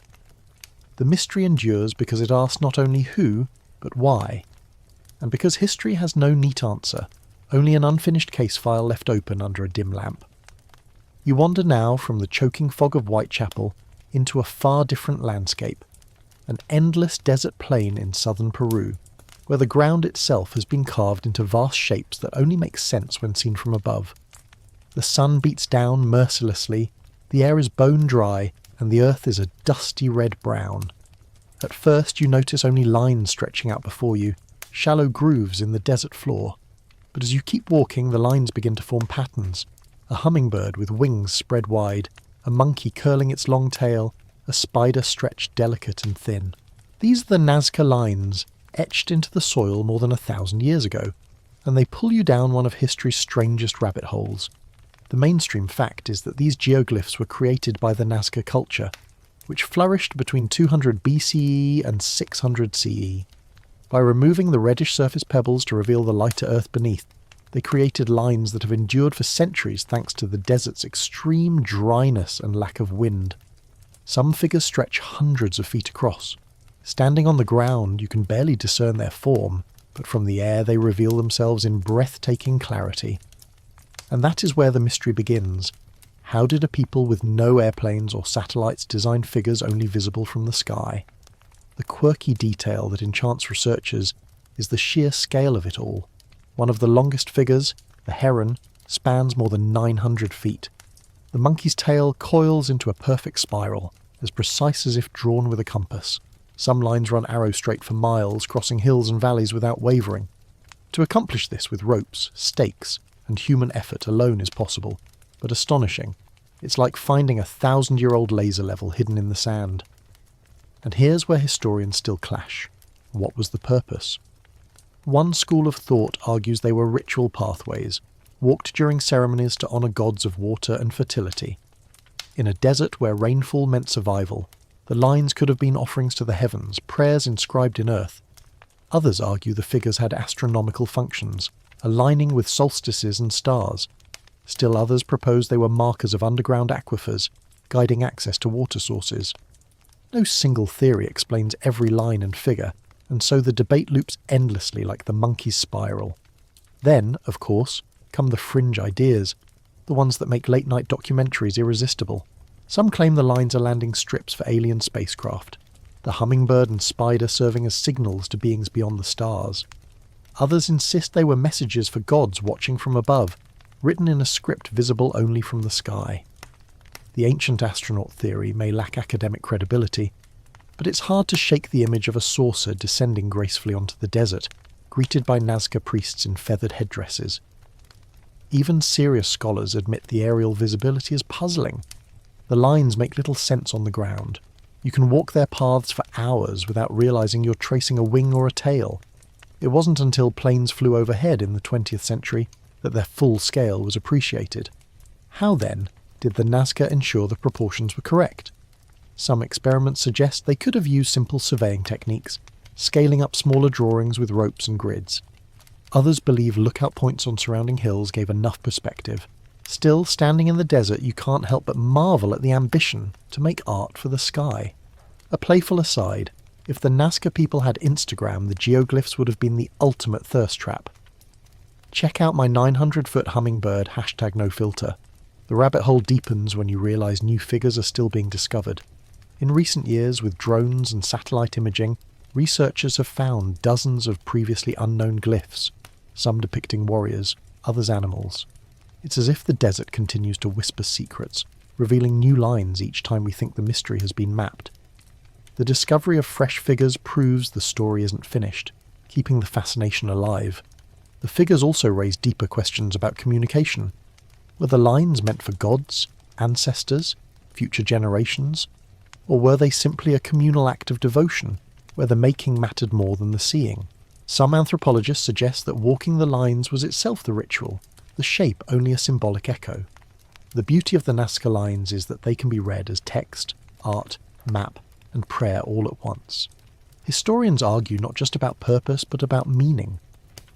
Are we projecting our own obsessions, aliens, messages, landing strips, onto something that was far more rooted in daily survival, like water and crops? Or are we dismissing too quickly the possibility that the Nazca were reaching for something transcendent, trying to write in a language large enough for the heavens? The debate, as always, never resolves. Picture yourself standing in a small plain, rattling above the desert. You look down, and suddenly the monkey's spiral appears, huge and perfect, curling across the sand. The spider stretches delicately, each leg traced with precision. The hummingbird's wings slice across the plain, as though it might lift from the earth. From above, the desert transforms into a vast canvas, human hands writing on the scale of gods. You feel both awed and humbled, small in the face of such ambition, yet connected to those who dared to draw so large. And that's the essence of the rabbit hole. The Nazca lines refuse to give a single answer. They are at once practical, spiritual, astronomical, and mysterious. They show us that humans, long before satellites, dreamed of reaching the sky, of being seen by more than just their neighbours. Whether for gods, stars, or aliens, the lines whisper the same message: look at us, remember us, and in that whisper, across the centuries, we do. You drift now from the deserts of Peru across the Mediterranean, where the sea gleams under a hot Egyptian sun, and the ruins of Alexandria whisper of lost wonders. The air tastes of salt and dust. Seagulls circle above the harbour, and somewhere below your feet lies the final resting place of Cleopatra VII, the last pharaoh of Egypt, queen of queens, woman of legend. Or perhaps not below your feet at all. Perhaps her body lies somewhere else entirely, hidden in a tomb that has eluded discovery for over 2 millennia. This is one of history's most alluring rabbit holes, the hunt for Cleopatra's burial place. The mainstream fact is that Cleopatra died in 30 BCE, after the defeat of her forces and the suicide of her lover Mark Antony. Ancient writers claim she took her life rather than be paraded in chains through Rome. Some accounts describe her death by the bite of an asp smuggled into her chamber, others speak more vaguely of poison. What most agree upon is that Antony was buried with honour, and Cleopatra asked to be entombed with him. Plutarch wrote that Octavian, the future Augustus Caesar, granted her request, but after that, silence. The tomb disappears from record, leaving only rumour and longing. The quirky tidbit that makes the story sparkle is how much effort ancient writers gave to dramatising her death. They describe her beauty undimmed, her robes regal, her crown still shining even in her final hours. She becomes a performance unto herself, staging her exit from history with theatrical flair. The details of her burial, though, are glossed over, almost as though they were deliberately obscured. It's as if history gave us the script of her last act but left the stage dark when the curtain fell. And here historians still clash, fiercely. Was Cleopatra buried in Alexandria, perhaps in a mausoleum now lost beneath modern streets? The city has been rebuilt and destroyed by earthquakes, tsunamis and war countless times, burying much of ancient Alexandria under water and rubble. Archaeologists diving offshore have uncovered temples, sphinxes and colossal statues, hinting that her tomb may lie beneath submerged ruins. Others argue she was buried further inland, perhaps in Taposiris Magna, a temple complex west of Alexandria dedicated to Osiris. Excavations there in recent decades have unearthed mummies, coins bearing her likeness, and clues tantalising enough to keep hope alive. One especially alluring theory is that Cleopatra deliberately aligned her burial with Osirian myth. If Antony represented a fallen Osiris, then she, in death, became Isis, united with him in eternity. To bury them together in a temple to Osiris would have been symbolic perfection, turning their love story into a divine ritual. Archaeologists exploring Taposiris Magna keep finding hints, gilded fragments, busts, inscriptions, but the grand chamber remains stubbornly hidden. A playful aside, if Cleopatra had a social media manager, her final post would probably have been captioned, "Going out in style. Last Pharaoh." It would have broken the internet, then left us eternally searching for the location tag. But beneath the humour lies genuine obsession. Cleopatra is not just any queen, she is the last of the Ptolemaic dynasty, the bridge between Egyptian antiquity and Roman imperial power. Her intelligence, charisma, and political manoeuvring made her a legend even before her death. To uncover her tomb would be to uncover the closing chapter of pharaonic Egypt, a find rivaling Tutankhamun's in cultural impact. Historians still debate her portrayal too. Was she the seductress painted by Roman propaganda, or a shrewd ruler playing every card to protect her throne and her children? Was her suicide an act of despair, or one of defiance? These debates blur into the search for her tomb. Because the burial site might itself offer answers, the artefacts around her could reveal how she wished to be remembered, not how Rome framed her. The rabbit hole deepens with every failed expedition.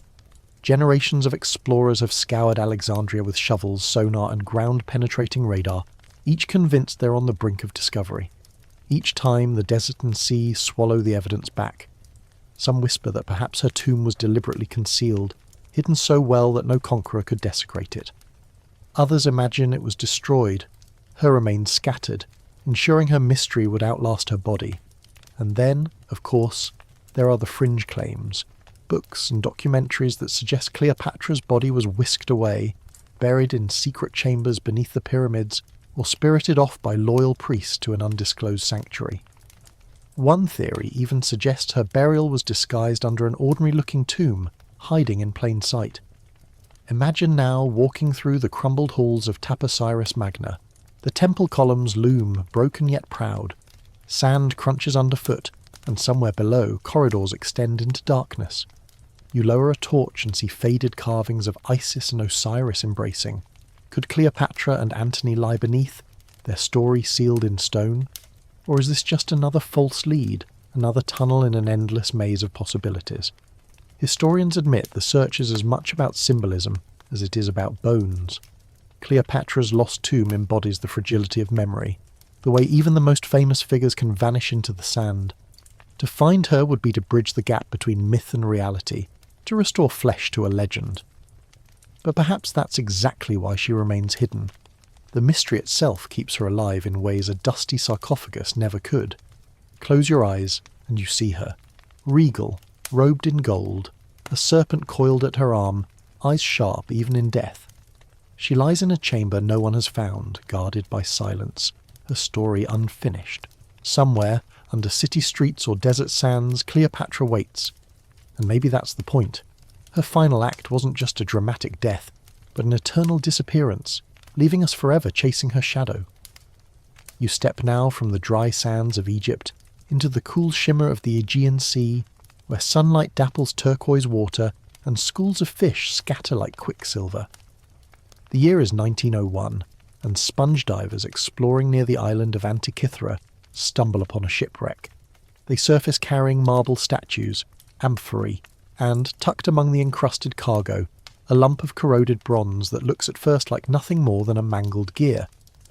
It is, in fact, the beginning of one of the strangest rabbit holes in archaeology, the Antikythera mechanism, a device some call the world's first computer.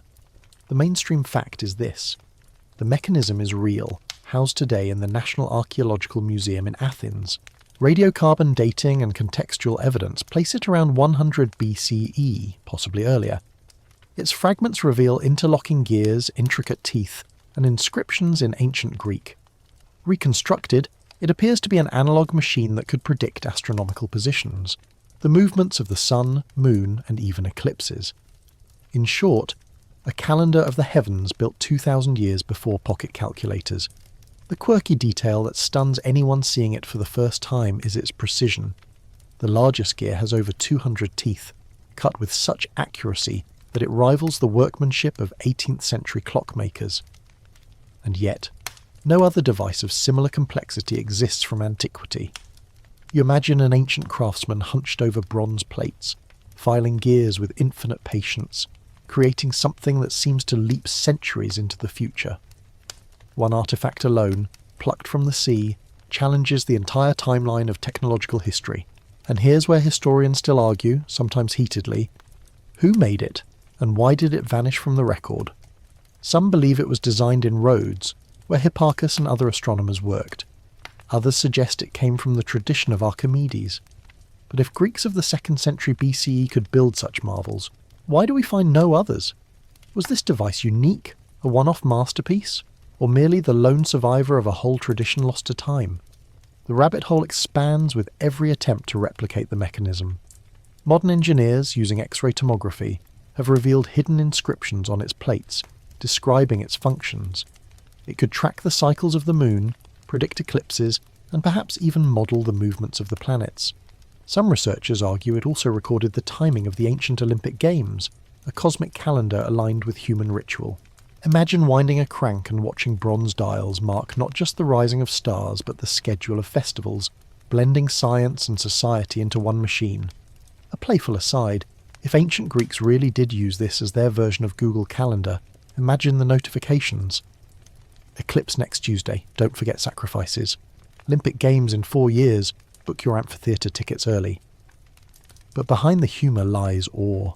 To hold even a fragment of the mechanism is to realise the ancients weren't just thinkers in togas staring at the sky. They were engineers, machinists, dreamers who could translate math into metal. The Antikythera mechanism forces us to rethink the neat progression of history, that straight line we like to imagine, from simple tools to modern tech. Instead, it suggests bursts of genius, pockets of brilliance that flare up and vanish, leaving tantalizing sparks behind. Of course, fringe theories have latched on. Some claim the mechanism is evidence of knowledge handed down from lost civilizations like Atlantis. Others go further, whispering about alien influence, imagining spacecraft passengers teaching gear ratios to astonished Greeks. Skeptics roll their eyes, but the very fact that the mechanism looks out of place in its own century feeds such speculation. You stare at it and think, how did they know this? Who taught them to think in cogs and ratios like clockmakers 1,000 years ahead of schedule? Historians still disagree on how widespread such knowledge might have been. Was this a device for elite scholars, perhaps used in a school of astronomy? Or was it a practical tool for sailors navigating the Mediterranean? No consensus exists, and each new study seems to open more questions. Some researchers argue that if such mechanisms had been common, we would find more examples. Others counter that bronze corrodes easily, and fragile gear systems simply didn't survive. The debate remains as tangled as the gears themselves. Picture yourself in an ancient workshop. The air smells of metal shavings and olive oil. A craftsman adjusts a gear, turning it gently, checking how its teeth mesh with the next wheel. Sunlight glints off the polished bronze. On the wall, a scroll of astronomical notes sits open, filled with calculations. You realise you're witnessing not just artistry, but the birth of mechanical thinking. The idea that the universe itself could be modelled in a machine. That thought sends a shiver down your spine, and perhaps that's the deepest reason this rabbit hole fascinates. The Antikythera mechanism is not just about what it did, but what it represents. It's a glimpse of paths not taken, of knowledge lost and rediscovered. It reminds us that human ingenuity has never moved in a straight line, but in bursts and collapses, progress followed by forgetting. To peer into its gears is to peer into a parallel timeline, one where perhaps the Industrial Revolution might have begun 2,000 years earlier. Now close your eyes. Hear the waves of the Aegean lapping against a wreck long buried. Imagine divers pulling up a corroded lump unremarkable at first glance, until someone notices teeth. Tiny, perfect teeth of bronze, whispering of lost genius. You cradle it in your hands, feeling its weight, knowing it carries not just the memory of a shipwreck, but the memory of an entire forgotten world of invention. That's the power of the Antikythera mechanism. One artifact, countless questions, and an endless spiral deeper into mystery. You rise now from the cool waters of the Aegean into the roaring skies of the 20th century, the hum of propellers vibrating through your bones, the smell of engine oil and sea salt mixing in the wind. Below you stretches the vast Pacific Ocean, endless blue broken only by faint specks of coral atolls. Somewhere up here, in July 1937, Amelia Earhart flies her twin-engine Lockheed Electra on the final leg of a round-the-world journey. She's the most famous aviator of her age, confident, determined, a symbol of daring modernity. And then, as her plane approaches the tiny speck of Howland Island, her voice crackles over the radio, strained and fading. We're on the line. We're running north and south. After that, silence. No wreckage, no bodies, no definitive answers. Amelia Earhart and her navigator Fred Noonan vanish into legend. The mainstream fact is stark. Earhart's Electra never reached Howland Island on July 2nd, 1937. Despite one of the largest air-sea searches ever mounted, no trace was found. The US Navy scoured thousands of square miles of ocean, scanning reefs and beaches, listening for radio signals, but the Pacific kept it secret. Amelia Earhart's disappearance remains one of the greatest aviation mysteries in history, as enduring as her pioneering flights. The quirky detail that makes you lean closer is the scattered reports of radio transmissions after her disappearance. For days, amateur operators claimed to pick up faint distress calls on shortwave bands, voices pleading for help, coordinates rattled off, sometimes just static punctuated by fragments of speech. Some insisted they heard her voice say the plane was down on land, not in the water. Were these real transmissions or mere atmospheric illusions? The debate still lingers. You picture households across America, families clustered around radios, holding their breath, convinced they were listening to Amelia herself, alive but stranded. And here's where historians still argue, endlessly. Did the plane simply run out of fuel and crash into the Pacific, sinking irretrievably into the abyss? That's the simplest theory, supported by navigational difficulties and the sheer impossibility of finding a speck of land in thousands of miles of ocean. Yet other theories sprout like contrails across the sky. Some researchers argue she landed on Gardner Island, today Nikumaroro, part of the Phoenix Islands, and survived for a time before dying as a castaway. Skeletal remains were indeed found there in 1940, later misplaced, then reanalysed decades later through measurements. Some anthropologists claim the bones were consistent with a tall woman of European ancestry. Others dispute the conclusion.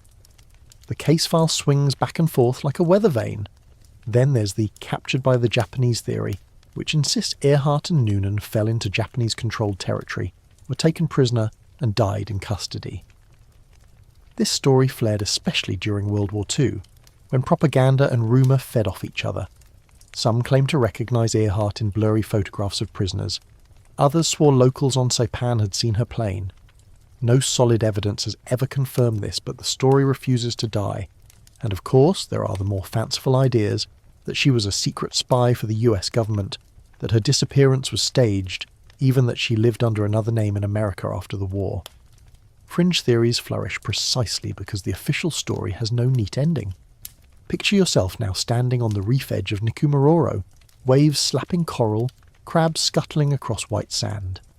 The sun bakes your shoulders, and you imagine Amelia's Electra resting broken nearby, its aluminum glinting in the heat. Maybe she and Noonan radioed for days, hoping for rescue, rationing water, carving messages into driftwood. Then the sea rose, tides swept the wreckage away, and time consumed the rest. The silence of the island feels heavier once you imagine the voices that may have once filled it. Historians continue to battle over tiny fragments of evidence. An aluminum panel found on Nikumaroro, was it from her plane or a later piece of wreckage? A jar of freckle cream unearthed by archaeologists, was it hers or just another settler's discard? Each clue is tantalising but inconclusive. Like the wreckage itself, answers seem always just beneath the waves, glimmering, unreachable. A playful aside, if GPS had existed in 1937, Amelia's Electra would have landed on Howland Island with time to spare, and she'd probably be remembered mostly for Instagram posts captioned, "Circumnavigated, no big deal." Instead, we're left with history's longest lost signal.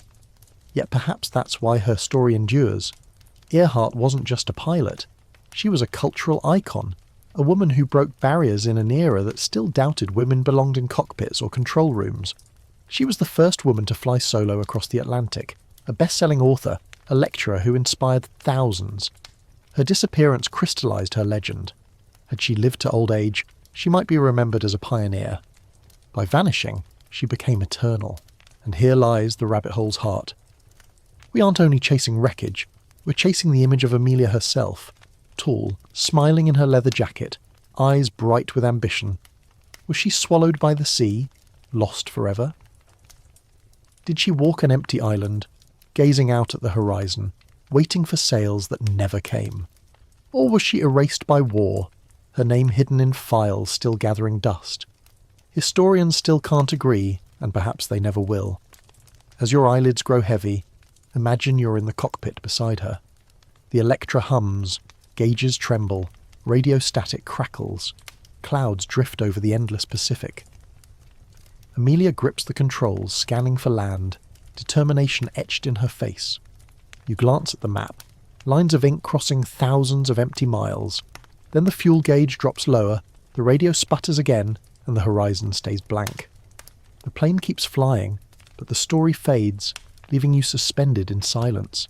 That's where Amelia Earhart remains. Not in a tomb, not in a wreck, but in the endless expanse of uncertainty, flying forever just beyond reach. The next rabbit hole doesn't lead you into libraries or cathedrals, but into the wild heart of Siberia, an endless green wilderness where larch and pine stretch as far as the eye can see, rivers glint like silver snakes, and mosquitoes hum in clouds thick enough to blot out the sky. The year is 1908, and you're standing near the stony Tunguska River when the morning calm is shattered by a flash brighter than the sun. The air ignites, the ground convulses, and a wave of heat scorches the taiga. Seconds later, a shockwave rips through the forest, flattening trees across hundreds of square miles. An explosion so powerful it could level a city has occurred in the middle of nowhere, and no crater remains. Welcome to the Tunguska event, one of the greatest scientific mysteries of the 20th century. The mainstream fact is staggering. On June 30th, 1908, something detonated over Siberia with an estimated force of 10 to 15 megatons of TNT, roughly 1,000 times more powerful than the atomic bomb dropped on Hiroshima. Eyewitnesses in remote villages described a fireball streaking across the sky, a thunderclap that shattered windows, and a blast wave that knocked people from their feet. In the aftermath, more than 80 million trees were felled, all lying in radial patterns pointing away from the epicenter. Yet despite this devastation, no impact crater was found. For decades, scientists struggled to explain how an explosion of such magnitude could leave nothing behind but flattened forest. The quirky detail that catches your imagination is the survival of a few scattered accounts from indigenous Evenki hunters. They spoke of the sky splitting apart, of fire pouring down, of the earth trembling. Some described the blast as a divine punishment, others as a visitation by spirits. One hunter said he was thrown from his chair, his shirt igniting in the sudden heat. And still others recalled watching the night sky glow eerily bright for weeks afterward, so luminous that people in Europe could read newspapers at midnight. The event became not just a Siberian story but a global one, and here's where historians and scientists still argue. What exactly caused the Tunguska explosion? The leading theory is that a stony meteoroid about 150 to 200 feet wide entered Earth's atmosphere and detonated mid-air at an altitude of about 5 miles. The airburst released colossal energy, enough to incinerate the forest below without leaving a crater. But not everyone is satisfied with this explanation. Some point out the lack of substantial fragments, the odd patterns of tree survival, and other inconsistencies. Did it break apart completely, scattering dust too fine to recover? Or is there more to the story? Over the decades, theories blossomed wildly. Some scientists suggested a small comet of ice and dust entered the atmosphere, vaporizing entirely and leaving no rocky debris. Others argued it was a fragment of asteroid, exploding before impact. But then fringe speculations burst onto the scene. Maybe it was a black hole passing through Earth, punching in and out like a cosmic bullet. Maybe it was a chunk of antimatter annihilating on contact with our atmosphere. And of course, maybe it was an alien spacecraft suffering catastrophic engine failure, vaporizing above Siberia. Each theory finds passionate defenders, though the mainstream remains anchored to the meteor or comet idea. What complicates the mystery is how long it took for scientists to investigate. In 1908, Siberia was so remote that no official expedition reached the blast zone until 1927, nearly 20 years later. By then, the trees lay like matchsticks, bleached and silent. The expedition, led by Leonid Kulik, found no crater but confirmed the devastation was centered on a swampy area near the Tunguska River. Kulik was convinced a meteorite had struck and spent years searching for fragments, yet his teams came up empty-handed. This gap between the event and the evidence gave conspiracy theorists endless room to maneuver.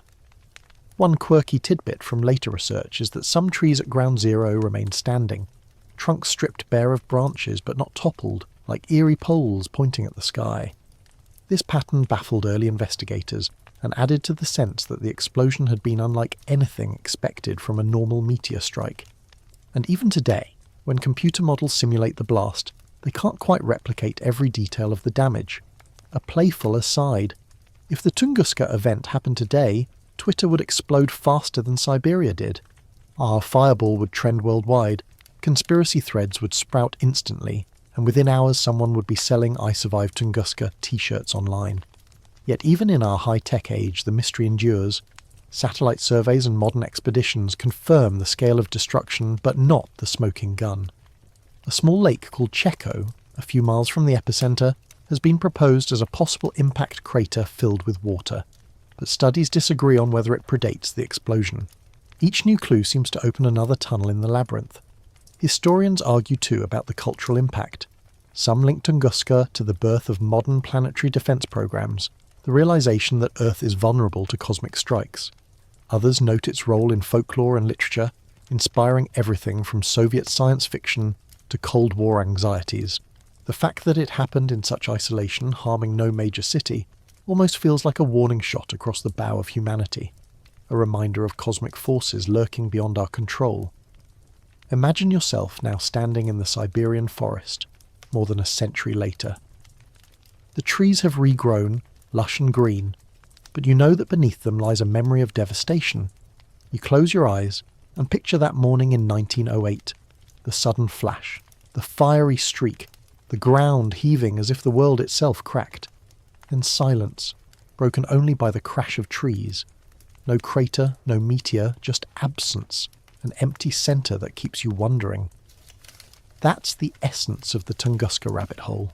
It's not only about what fell from the sky, but about the limits of what we can ever know. The event defies closure, balancing between science and speculation, like a fireball frozen in midair. It reminds you that Earth is not always the master of its fate, and that sometimes history is written not by kings or empires, but by sudden flashes in the sky that leave no trace but questions.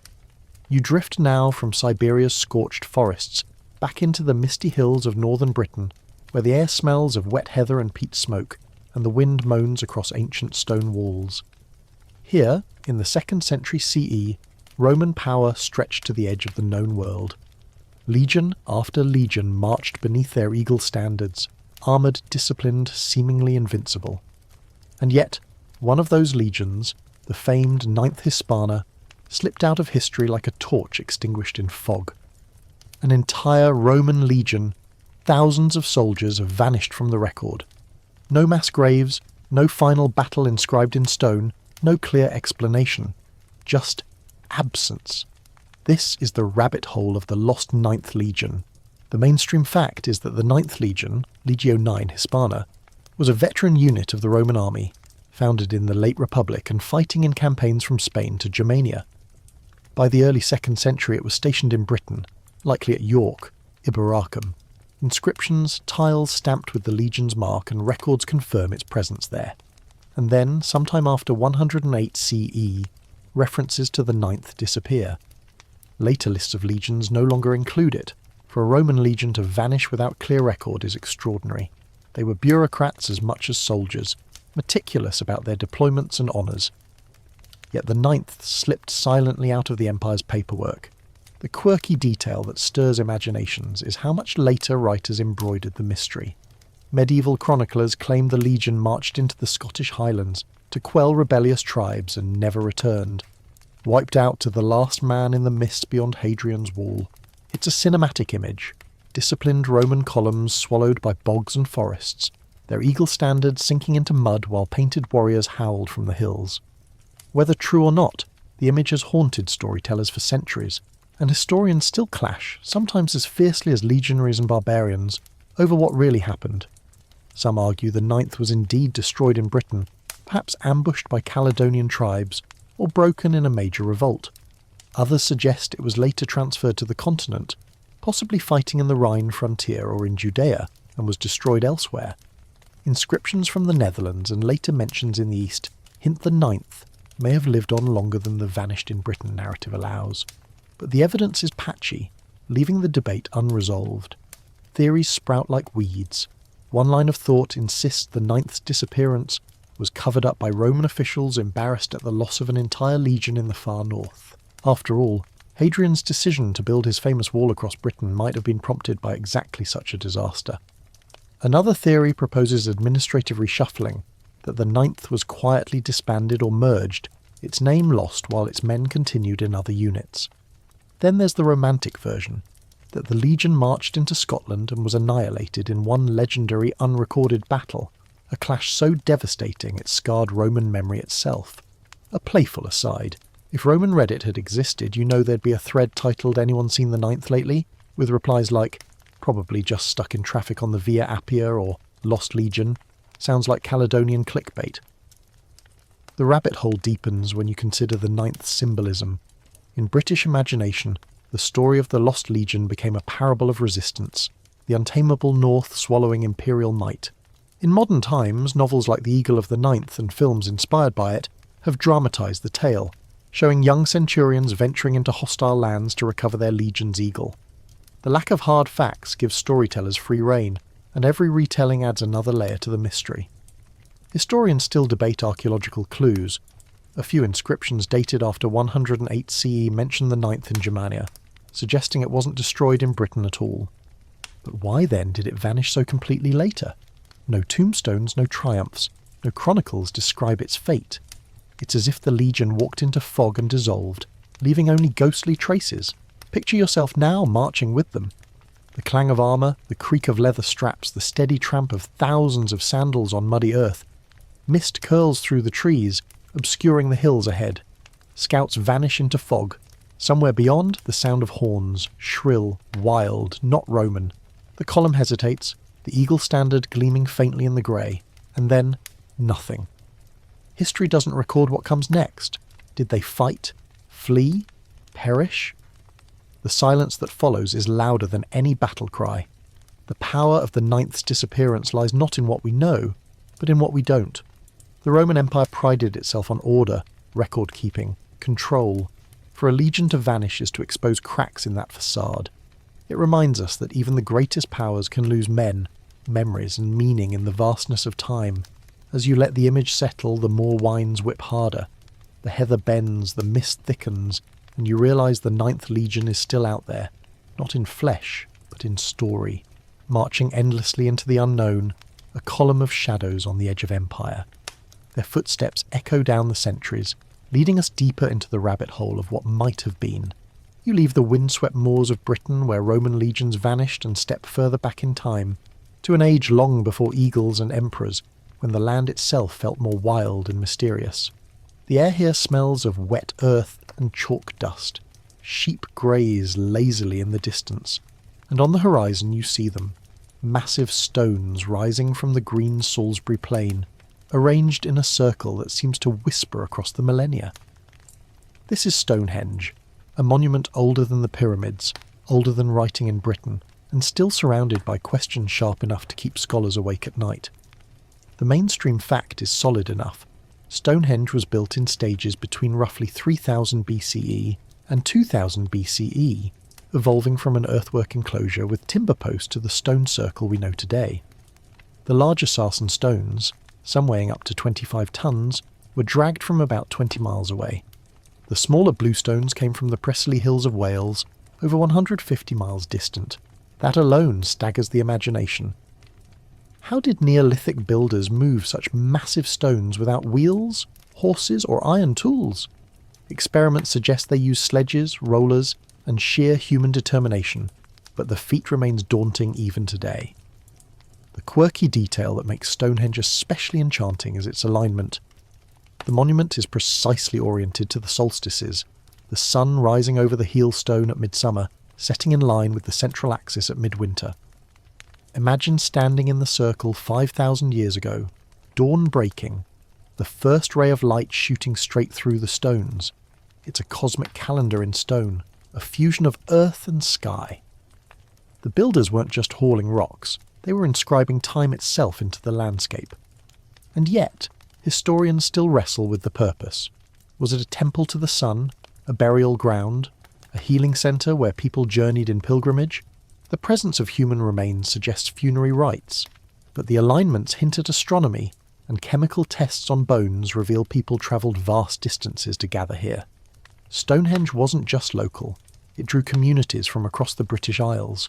Theories overlap, contradict and blur, leaving us with a monument that refuses a single interpretation. One especially intriguing thread is the possibility of sound.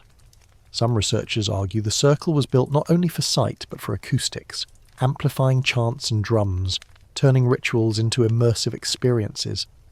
Picture hundreds of people standing within, their voices merging, the stones reverberating like a giant speaker. The stones weren't mute, they may have sung. A playful aside, if Neolithic influencers had TikTok, Stonehenge would have been the ultimate backdrop for solstice dances. #sunrise vibes. Drag this stone 150 miles for the aesthetic. The rabbit hole deepens with the bluestones. Archaeologists have identified quarry sites in Wales, and evidence suggests the stones were transported intentionally, not just dragged but perhaps floated along rivers and coasts. But why bring them such a vast distance when suitable stone lay closer? Some believe the blue stones held spiritual significance, thought to possess healing powers. Others argue it was about uniting distant communities, bringing stones from afar to forge a shared monument. The journey itself may have mattered as much as the destination. Historians argue too about the builders' social structure. Did thousands labour under the command of powerful chiefs, or was it a communal effort of equal societies? The scale of Stonehenge implies organisation, resources and vision, but the absence of writing means we can only infer. What we do know is that these were people with knowledge of geometry, astronomy and engineering far beyond what we once credited them. And then there are the fringe theories, of course. Stonehenge as a landing pad for aliens, as a portal to other dimensions, as a coded map of the stars. While mainstream archaeologists smile politely at such ideas, the monument's enigmatic aura invites them. When you stand among the stones, their weight and silence pressing down, it's hard not to feel they guard some secret still just out of reach. Recent technology adds layers to the mystery. Ground-penetrating radar has revealed other henges, pits, and avenues buried around Stonehenge, suggesting it was part of a massive ceremonial landscape. Some call it a ritual complex, others a symbolic map of the cosmos. Each discovery complicates the picture. Stonehenge wasn't an isolated monument, but part of a grander design. Imagine yourself standing in the circle at dusk. The stones loom high, shadows long, air humming with the sound of wind whistling through gaps. You tilt your head back and see stars pricking the sky, just as ancient builders did. Perhaps they saw Orion rising, or the Milky Way arcing overhead, and felt the same awe you feel now. Maybe that awe was the point. Historians still bicker about the monument's meaning because Stonehenge embodies something larger than any single explanation. It's part tomb, part temple, part calendar, part mystery. Its builders left no texts, only stones, forcing us to guess at their intentions. And maybe that's why it grips us, because it shows that long before Rome, before Egypt, people here carved meaning into the earth on a monumental scale, and we still walk in their shadows.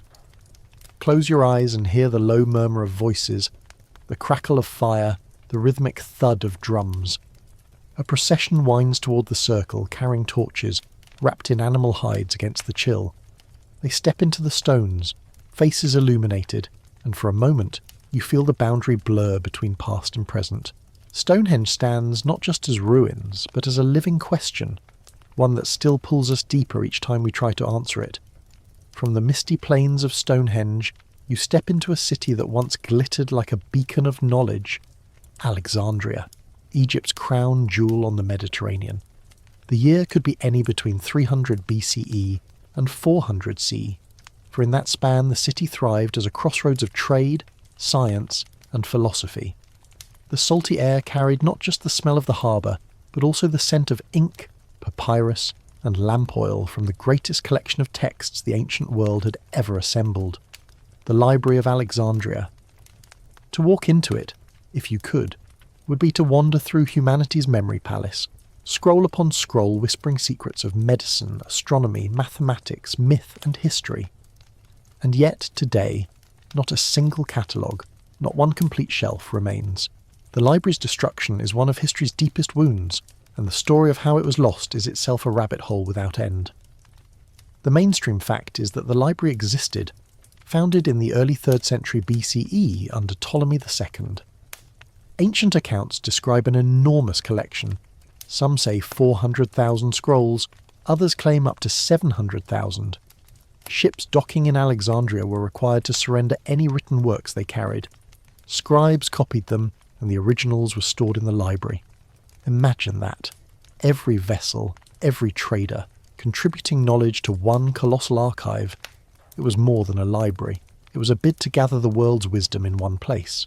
The quirky detail that keeps your imagination spinning is the rumour that the library contained texts long since lost, complete histories of vanished civilizations, treatises on medicine beyond Hippocrates, plays of Sophocles we've never seen, perhaps even maps or star charts that would upend our sense of when humans first understood the cosmos. The idea that whole galaxies of thought vanished in smoke makes the loss feel personal. as if someone had taken not just their scrolls but a piece of your own curiosity. And historians still wrestle over exactly how it was destroyed. The popular story is that Julius Caesar burned it accidentally in 48 BCE when he set fire to ships in Alexandria's harbour during a civil war. Flames leapt from the docks, consuming parts of the city, and by later accounts thousands of scrolls in the library. But was that the fatal blow, or just one of many? Some ancient writers suggest the library was damaged multiple times, under Caesar, then again under Emperor Aurelian's campaign in the 3rd century, then once more in late antiquity, when Christians and later Muslims clashed with pagan institutions. The truth is murky, with different sources pointing to different culprits.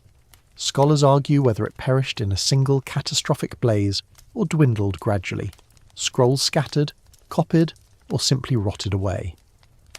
One especially haunting story is of Hypatia, the brilliant philosopher and mathematician who lived in Alexandria in the 5th century CE.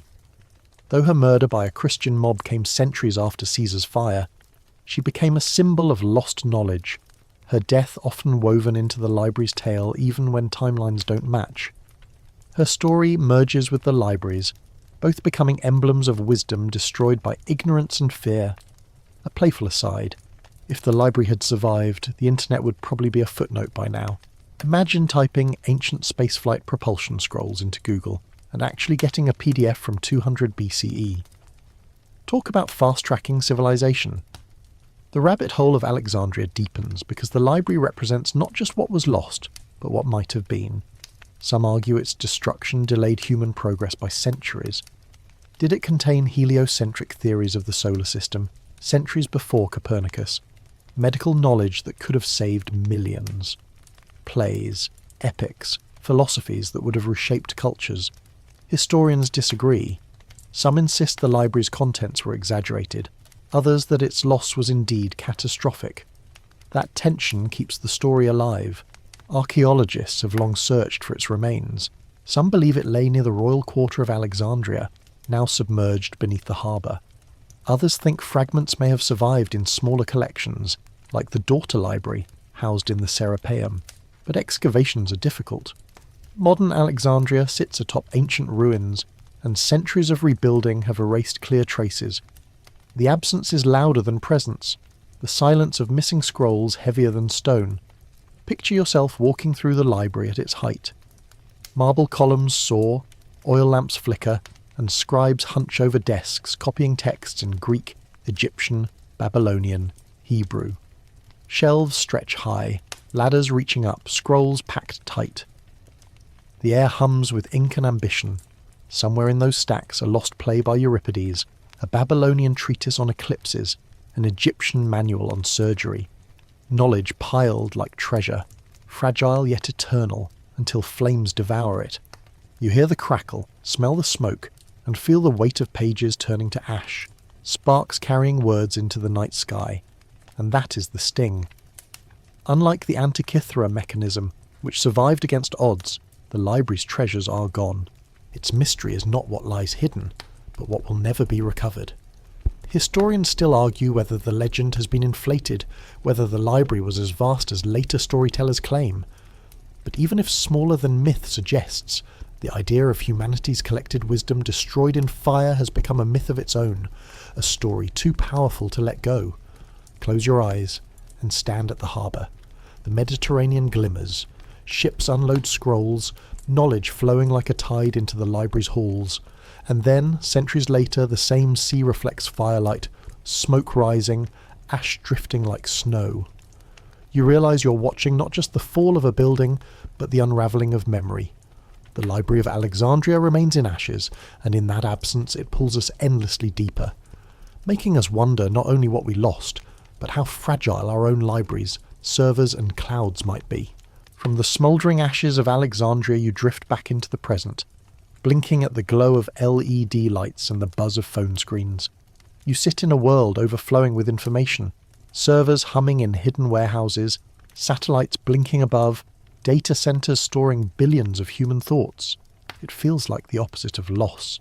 Yet somewhere deep down you sense that even now myths are forming. For as surely as Atlantis, the Templars, the Voynich manuscript or the Library of Alexandria, Our own age will leave behind riddles, half-truths and rabbit holes for future historians to tumble through.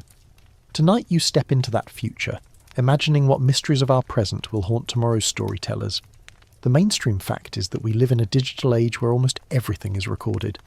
Messages, videos, GPS trails, even the data from your morning jog stored somewhere.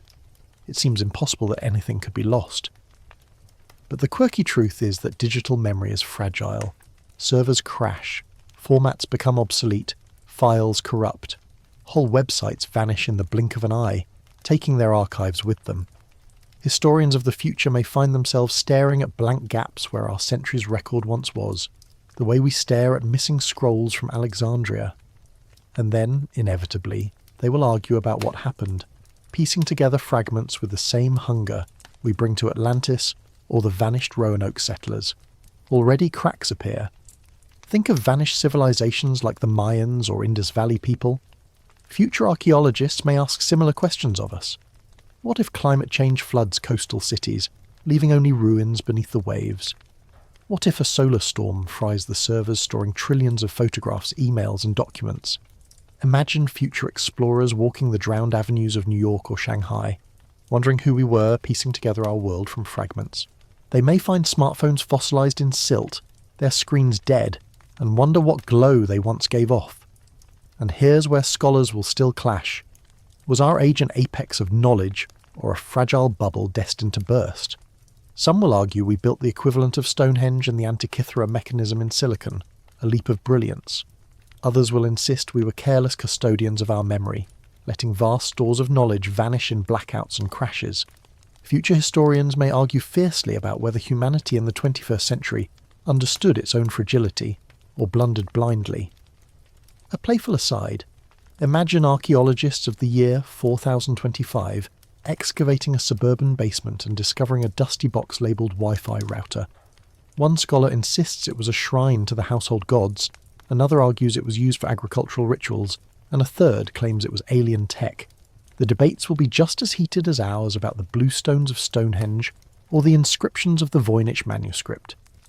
But beneath the humour lies a sobering realisation. Myths are born not only from the distant past but from the gaps of every age. Our descendants may whisper about the mysteries of vanished satellites, or debate whether AI was a tool or a consciousness in its own right. They might argue about what really happened in global crises, wars, pandemics, climate shifts, when records are contradictory or incomplete. Just as we puzzle over Cleopatra's tomb or the fate of the princes in the tower, they will wonder about the secrets of our leaders, our technologies, our choices. Picture yourself drifting centuries ahead.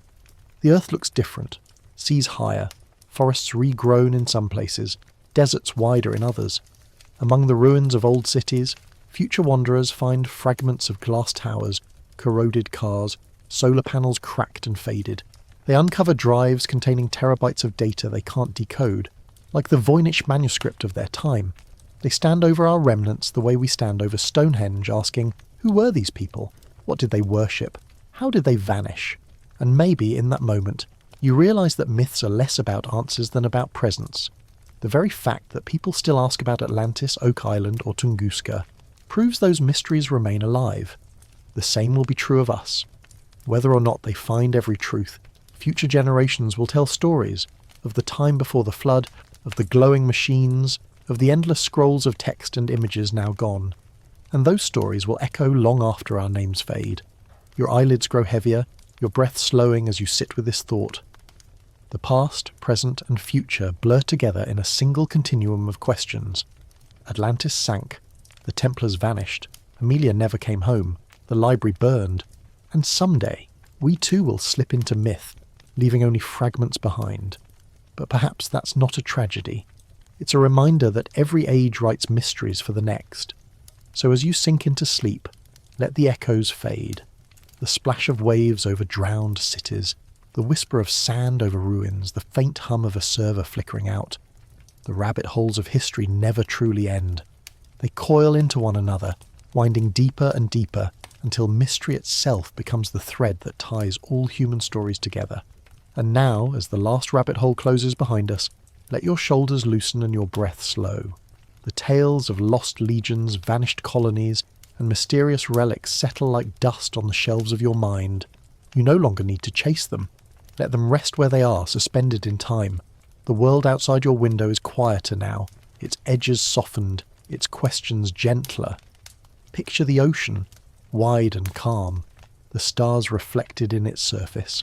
For every Atlantis imagined beneath the waves, there are real tides rocking against the shore, steady and eternal.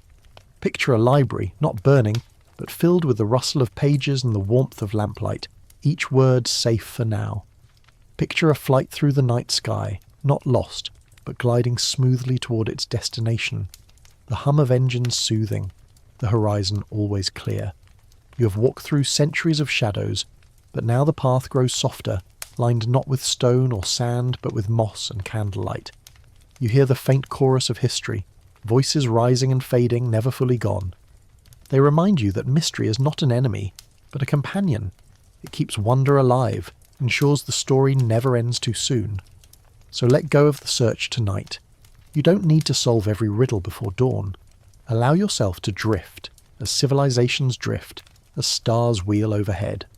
The unanswered questions will wait patiently, as they always have. What matters now is rest, the calm certainty that you are part of the same great story, a traveller pausing before the next chapter. Close your eyes, let the mysteries fade into dreams, and sleep, knowing that curiosity itself is the light that never goes out.